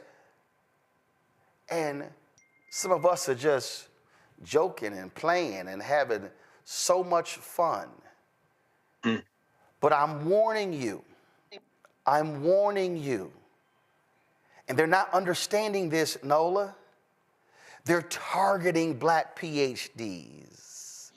They're targeting folks with masters. They're targeting every single one of the programs. See, we had some simple-minded Negro in the chat. Yeah, well, you know, I voted for Harris, but Roland Martin was talking down to the regular people in the streets. And I'll say it, no problem, Panther 55. You can kiss my ass. Because, see, I can guarantee you I can go in the streets and, because, see, I know what I'm told. I know there are barbershops that are streaming our show in the barbershops. I know because I get the letters, and the brothers who were in prison stop me and saying, man, I got through prison watching you. See, y'all can sit here with that bullshit all you want to. Oh, you the boule, and y'all talking down. That is dumb as hell. Because first of all, right now is 5,500 people who are watching YouTube right now. Hey, dumbass, it's only 5,000 boule members. So guess what? And I guarantee you, the entire boule ain't watching me right now. But see, Nola, that's the Simple Simon shit that some of these folk don't realize. And while they sitting here yelling about, you in the boule, you ain't talk to the regular people, you ain't talk to the regular people. Guess what? You getting jacked. The programs that are happening, these things are going down as we speak. No, look, you are hearing from these people. You are hearing from I guarantee you are hearing from long-serving diplomats in the State Department, people who have given their lives to the federal bureaucracy, people who believe in what Ralph Bunche was doing, the first African-American to win a Nobel Peace Prize, who are summarily being dismissed because what they say. In fact, y'all don't even. Do y'all have the clip where Donald Trump said he could tell who's an illegal immigrant? Play it. Open borders with people pouring in, some of whom, I won't get into it, but you can look at them and you can say, could be trouble, could be trouble. You can look at them and tell you could be trouble. That's what they are saying right now to black people in the federal government, Nola. First and foremost, it's just plain old school racism. No more, no less. Just plain old school racism, nothing new. But, you know, one of the most successful tricks ever played on black folks is to convince a large population of us that education does not matter. Why do you think people work so hard trying to convince people that higher education does not matter? It's a reason. It's a reason, as you alluded to earlier, Roland, as you were talking about Ronald Reagan and, you know, raising the price of education. My parents met at LSU, the New Orleans campus, which is now UNO. And my daddy always tells this story about how he paid my mama's tuition. He paid my mama's tuition out of his pocket.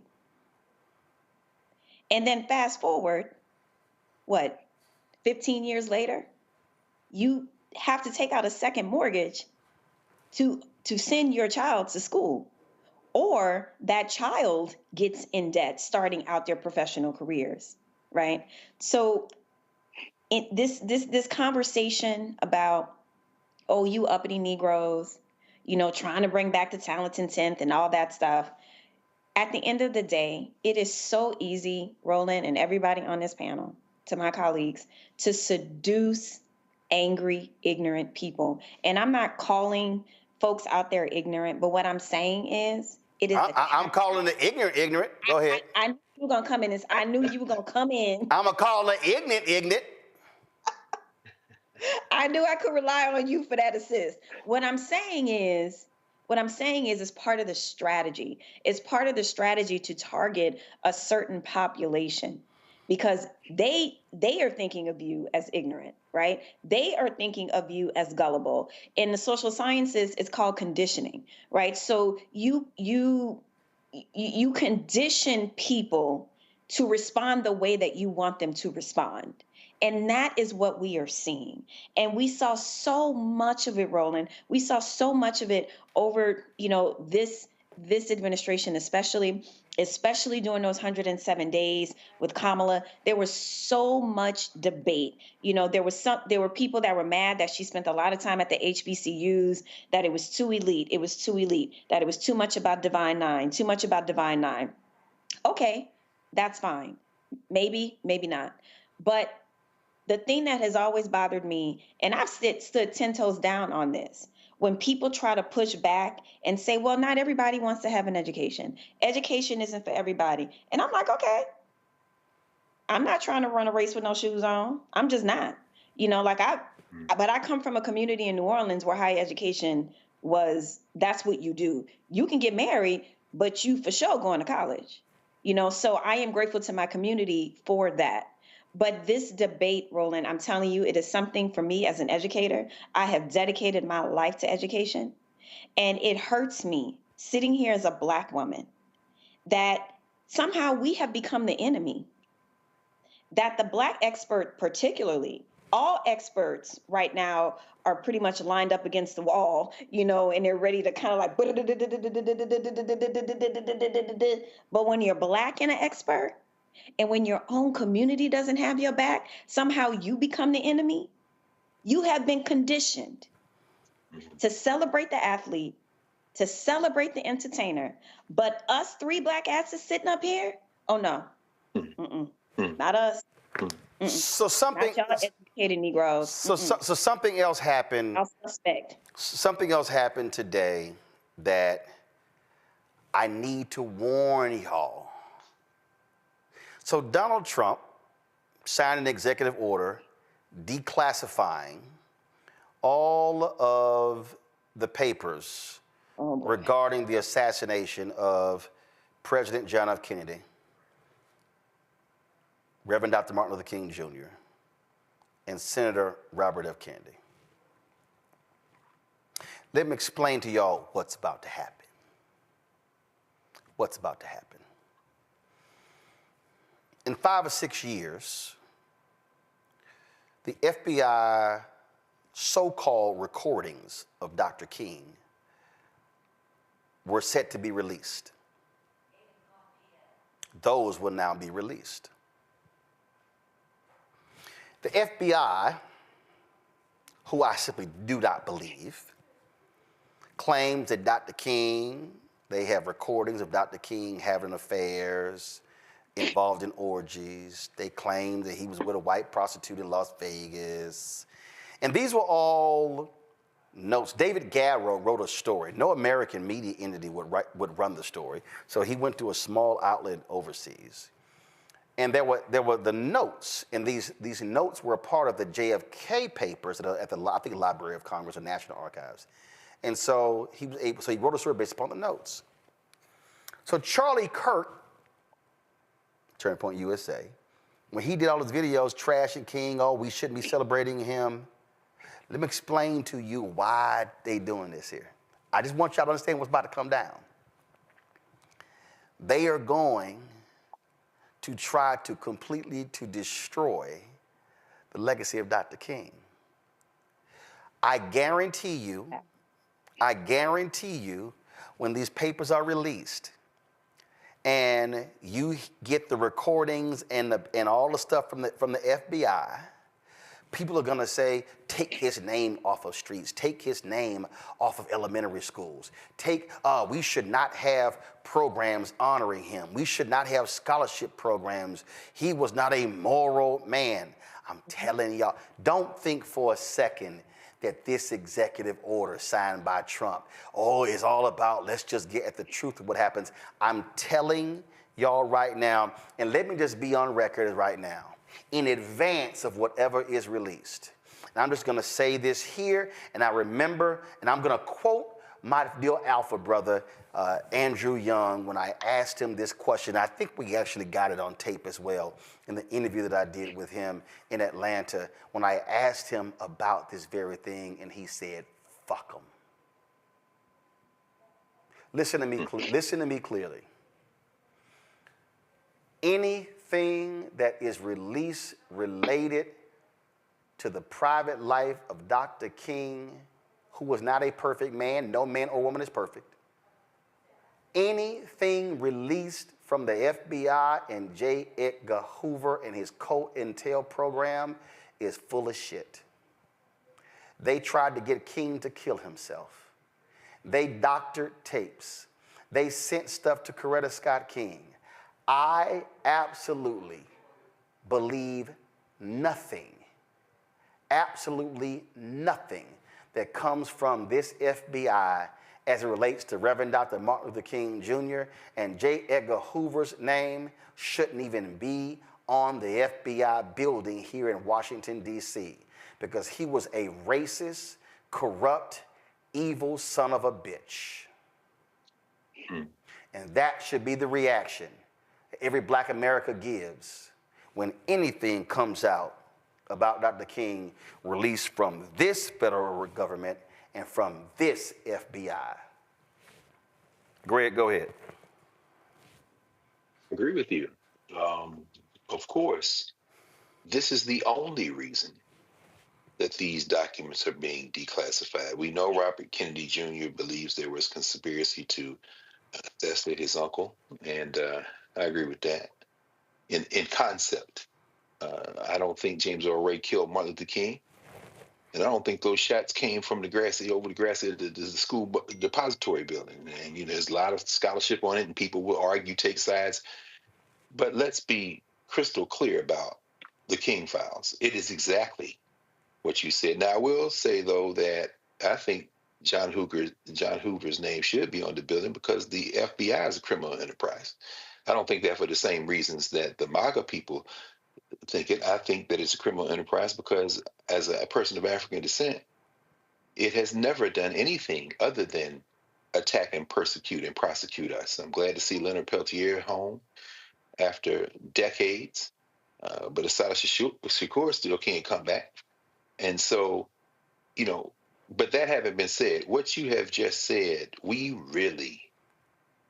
folk, listen to everything tonight, but listen very carefully to this. We need to brace for this because, I think about some of the most brilliant thinkers, theologians we have, everybody from Jeremiah Wright to Vashti McKenzie. And, that world is a world that is populated by human beings.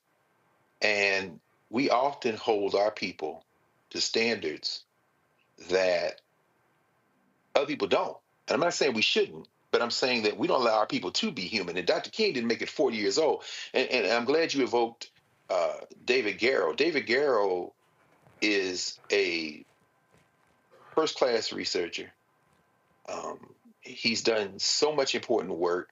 Anybody get his book Rising Sun on Barack Obama, you won't look at Obama the same. It always cracks me up when people say, yeah, I'm critical of Obama, and people opening their mouths and have never read one word of one sentence, one paragraph of one page of anything about Barack Obama. You read David Garrow, you look at the whole world differently, and even Jonathan Ives' recent book on King came out a couple of summers ago, but it doesn't displace what Martin Luther King did. Unlike the young girl lover Matt Gaetz, unlike the convicted sexual predator Donald Trump, unlike damn near the whole Republican Party, Dr. King gave his life for everybody, regardless of color. And so I'll just end with this, and I just want to underscore what you said, Roland, and really, really, really support what you said, every word of it. And please, people, when these tapes are revealed, and they're only revealed because they want to take who they think is the champion, the central figure representing the moral standard of African people, which is the only reason there is a funky criminal enterprise called United States of America. Let's be very clear about that. And I don't think that it's going to take a century to claw back, because I don't think the United States is going to be here in a century, not in the current form. Not in its current form. I think it's inevitable. That's why they're pulling out the stops now. Steve Bannon is very clear about this, and I join him shoulder to shoulder and say, you're absolutely right, Mr. Bannon. Y'all don't have another play but this. This is the only play you have, and it's going to fail.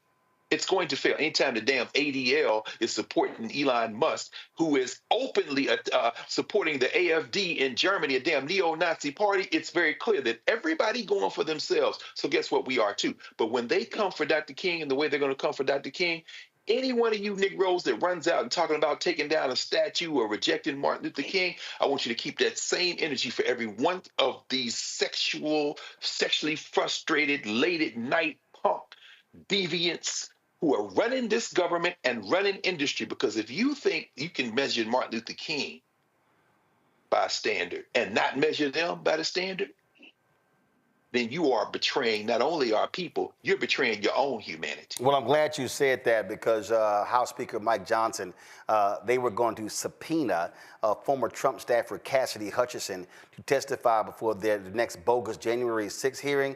To one of his aides went, hey, no, we shouldn't do that. Go to my iPad because the aide said that if they subpoenaed Cassidy Hutchinson, then it would reveal that a number of Republican lawmakers were texting her seeking sexual favors. Yikes! Ooh.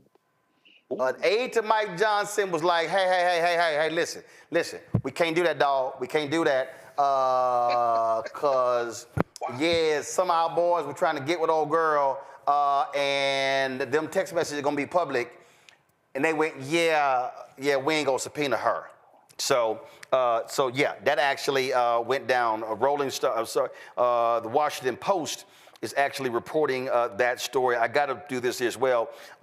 This is awesome. A Republican judge. So they went to court over this whole 14th Amendment citizenship thing, and a Reagan-appointed judge. And let me tell y'all something right now.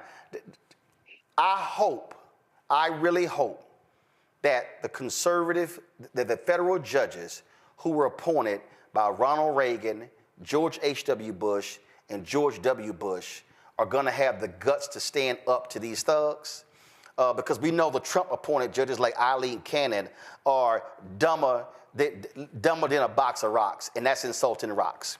But this senior U.S. District Judge, John Coffinow, y'all, this is what happened on Thursday. He was, quote, blistering in his criticism of Trump's action as he granted a temporary restraining order that blocks Trump's executive order from taking effect nationwide. Quote, I've been on the bench for over 4 decades. I can't remember another case where the question presented is as clear as this one is. This is a blatantly unconstitutional order. There are other times in world history where we look back and people of goodwill can say, where were the judges? Where were the lawyers? Coffinour interrupted before Brett Shoemate, a Trump Justice Department attorney, could even complete his first sentence. He said, in your opinion, is this executive order constitutional? Shoemate said, quote, it absolutely is. The judge said, frankly, I have difficulty understanding how a member of the bar could state unequivocally that this is a constitutional order. It just boggles my mind. Larry, I hope there are other conservative judges who say, y'all got to be stuck on stupid with this bullshit. We ain't moving forward. What happened to the originalists? You know, all these folks that always talk about that the U.S. Constitution or certain laws are stated as clear as day, and we're supposed to look at them in their original form. I don't hear those arguments coming from anyone in D.C. right now, and I find it very interesting. The other thing is, Roland, you made a reference to the Reconstruction Amendments earlier. The 14th Amendment is the Reconstruction Amendment. Roland, we should also note that the 14th Amendment specifically related to enslaved Africans, and now the folks who've come generations later, who've come to this country and been, you're born here, your parents come here as immigrants, no matter what you look like, are benefited from the fight by Black folks to make sure we were seen as U.S. citizens here in the United States. But listen, it's wild to me that we're even here. But this shows you how far right the United States is. Well, we have some folks having this argument that somehow you can invalidate the 14th Amendment through an executive order, which is completely ridiculous. But I agree with you, Roland. I'm curious to see how some of these, as we continue to deal with this issue, some of these judges deal with this. And I'm glad that this particular judge, you say was a Reagan appointee, was very clear about this makes no sense constitutionally. And I know, Dr. Carr is the resident attorney here, but when we've heard this over the last, from the first Trump administration to now, it always boggled my mind because it's clear as day in terms of the language in the Constitution.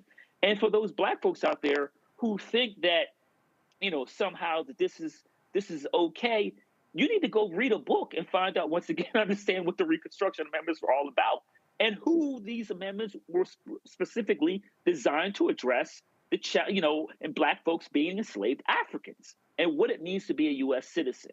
So, like I said, I was glad to see that earlier today. I read, numerous quotes, but this is not the end of this issue. They will continue to push this, and we have to make sure that we keep all eyes open, and that we make sure that we don't continue to allow our constitutional rights to be infringed on. Nola, I couldn't pass up this opportunity.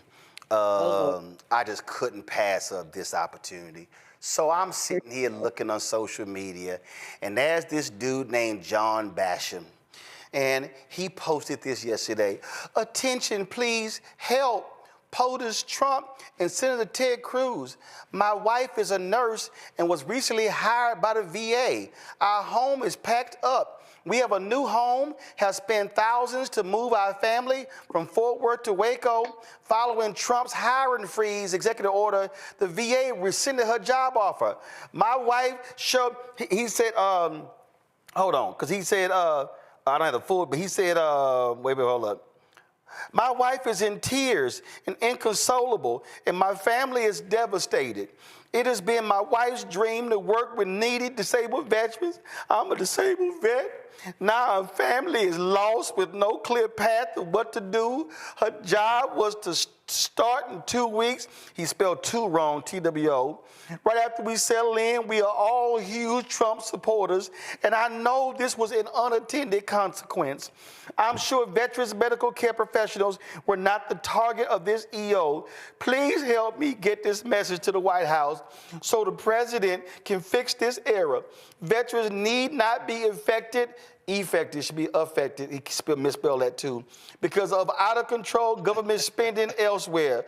Please help retweet this so Donald Trump is made aware and this big old, we need your help. And then he posted it.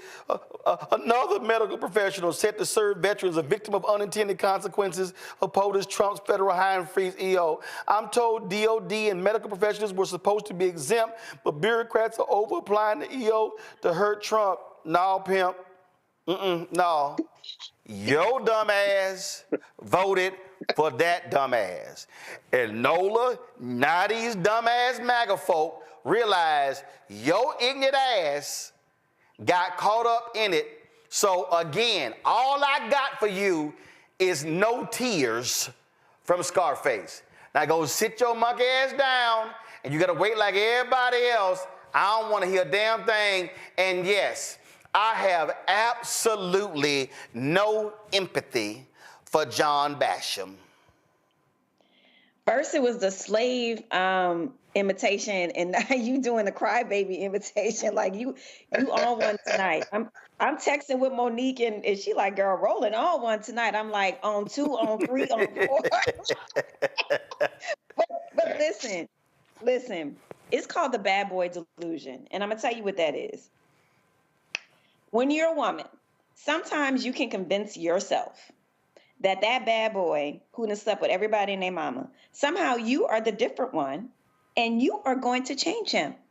That somehow you are so special that he is not going to hurt you and break your heart the same way he did with all those other women who cannot live up to you because you are you. It is that. Mm-hmm. These folks have convinced themselves that everything that this man said he's going to do does not apply to them. Because they are special. They are the voters. They are the cult. They are the followers. They are the loyal. And you know what happens to the loyal? You know what happens to the cult? You know what happens to the following? You are constantly devalued, used, and thrown to the side. The same way the original MAGAs are looking at him with the tech bros, buddying up. He's the cool guy now. He's finally the cool kid, something he's always wanted his entire life. He don't care nothing about you, baby, and your wife's predicament. I'm about to sit here and tell you, he don't care nothing about you. Not at all. You can text and tweet whatever you want to do to your little heart's content. He was talking to you about you because what you are not is Elon Musk, Mark Zuckerberg, Jeff Bezos. You are not them. You have no value. And that is what we are seeing. And this is part of when people offer analysis about what we are seeing is a lot of radicalized behavior. It's a lot of cult behavior. I absolutely agree with that because oftentimes in cults, the members are treated horribly and they are conditioned to believe it is something that they did. It is something that they did not do enough of. And that is why they continue to prop up their dear leader. So, baby, what you are experiencing is the bad boy delusion. And I am so sorry that your life is falling apart, but we tried to tell you. Again, I have no sympathy. Larry, none. Larry, Nola, Greg, I appreciate y'all being on today's show. We're going to keep speaking truth on this show and trying to warn people what's going on. They don't fully understand how crazy this thing is going to get. And again, y'all can mark my words, and y'all gonna be like, damn, Roland, you told us, and we weren't paying attention. And guess what? We tried to warn y'all before the election. We tried to warn y'all, don't touch that oven. But now y'all want to go ahead and touch that oven. Now your ass is about to be you about to be burnt like a crisp because you sat here and did not want to listen to people who were trying to explain to you what is going to happen. What we're talking about with these people. Again, they are angry. They are angry at the 1960s. They are pissed with black advancement. And they say now we have the opportunity to roll everything back, and they are going for it all. They are going for it all. So again, Larry, Nola, Greg, we appreciate it. Thanks a lot. Folks, why must you support what we do here? You take, for instance, again, what I'm wearing. This is a Tronus, and we had them on the show in our marketplace segment, and I'm doing this because we support black-owned businesses, but this is also a black-owned business. And listen, you got the guys who work for Obama Pod, Save America. Oh boy, they made themselves super millionaires. We don't have 100,000, 200,000, 300,000 people subscribing to us every single month, paying $10. Yeah, listen. If we had 300,000 people paying us $10 a month, that's $3 million a month.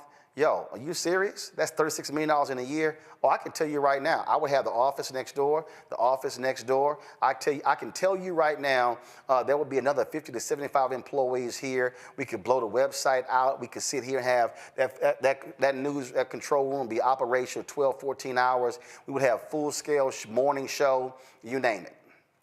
But we don't. Do you have these advertisers out supporting us? Nope, they don't. I met the ad agencies. They can get in line. That's right. Group M, Publicis, Horizon, all of them. Are they providing resources? Absolutely not. Oh, no, our clients don't want to buy news. Yeah, but I'm seeing all these ads run on Fox News. Mercedes-Benz actually had a whole segment that was sponsored on Fox 5. Mercedes-Benz. Just so y'all understand what's going on here. So it is critically important that you support the work that we do, because without you, we can't do it. The stories we look to cover, can't do it. The things that we stream, we can't do it. I'm telling you, I'm in active conversations right now with 2 or 3 people going over show treatments in terms of being able to launch new shows, but that actually cost. It actually cost money. And so when I say our goal is to get 20,000 of our fans contributing on average $50 each a year, I mean that. That raises $1 million. That $1 million is absolutely crucial to be able to do what we need to do. And so, again, if you've already donated in previous year, love for you to donate again. If you can't do $50, you know what? Listen, we got people who give in 25, 15, 10. I got somebody who gave $1.08. Hey, I appreciate every single thing. But there are people who give in more than that. I saw a brother just the other day contribute to us $300, and I appreciate that. And so, you know, what I need folks to understand is that we're doing the work. We're not sitting here playing games, y'all. We're doing the work. Marlissa Belay, Henry Dotson, D. Har, Samuel Edaho Eckett, Marlissa Belay, Mark Gale, Verdale Lee, Sherelle Dorsey, Kevin Atkins, Vicky Cheek, Lamont Bradford, Erica Syfax, Susan Horton, David Norris, Morlin Wilson, McCall, Jamie Bernard, Raymond Winbush, Sykes Entertainment, April Lee. Wow, Sykes Entertainment, I really appreciate that $1,000 contribution on MLK Day. Thank you so much. Pamela Burton, Kip Layer. And I want y'all to understand something. I'm looking at donations of $10, $20, $50, $10, $25. I mean, you know, $100, $50, that was $300, a $1,000 one, $10, $5, $20, $25, $30, and so is all that. So I give shout outs to all those different people. So when you contribute, I mean, I'm looking right here. It's 5,000 people. There are 5,000 people who literally on our YouTube right now. If the 5,000 people on YouTube right now, and again, I'm just telling y'all, if those people, those 5,000 people said, you know what, we're going to join the Bring the Funk fan club, we're sitting there commenting, talking. If the 5,000 people on YouTube right now gave $50, we would raise instantly $250,000. Let me explain to you $250,000. That means that we could literally hire 3 staff writers at $75,000 apiece to write stories. I just want y'all to understand how real this is. So it's simple to sit here and say, oh, well, I'm just going to sit here and comment. I don't want to sit here and give and donate. Well, guess what, y'all? Stuff costs. Light, the monitor, the live streaming equipment, the robotic cameras. We have 10 robotic cameras in this studio, and 3 went down. We had to buy 3 more. Cost is real. And so when we say to support us, you can give on YouTube. We would prefer you give us to us directly. And again, everybody who gives to us, we do, somebody says, what percentage do you receive from YouTube membership? We receive most of that, but again, we prefer that you give directly to us via these other means. So if you want to contribute to us via Cash App, this is how you do so. Use the Stripe app, Cash App. You can't give direct in Cash App because they shut down our accounts. So use the Stripe app, the QR code's right there to give to Cash App. Or what you can do is you can actually, of course, if you're listening to us, go to blackstarnetwork.com to see the QR code. But you can't give to us direct because Cash App changed their rules and shut down all of our accounts. That's one thing. If you want to give us via PayPal, it's paypal.me/rmartin. You can actually set up annual giving. So if you want to give $50 or even more or less every year, you can set that up on PayPal. Venmo is venmo.com/RMUnfiltered. Zelle is roland@rolandsmartin.com. You can send your check and money order to P.O. Box 57196, Washington, D.C. 2003 7-0196. If you want to support us get our book, of course, Get White Fear, How the Browning of America is Making White Folks Lose Their Mind, available at bookstores nationwide. Get the audio version I read on Audible. Every proceed of the book goes right back into the show.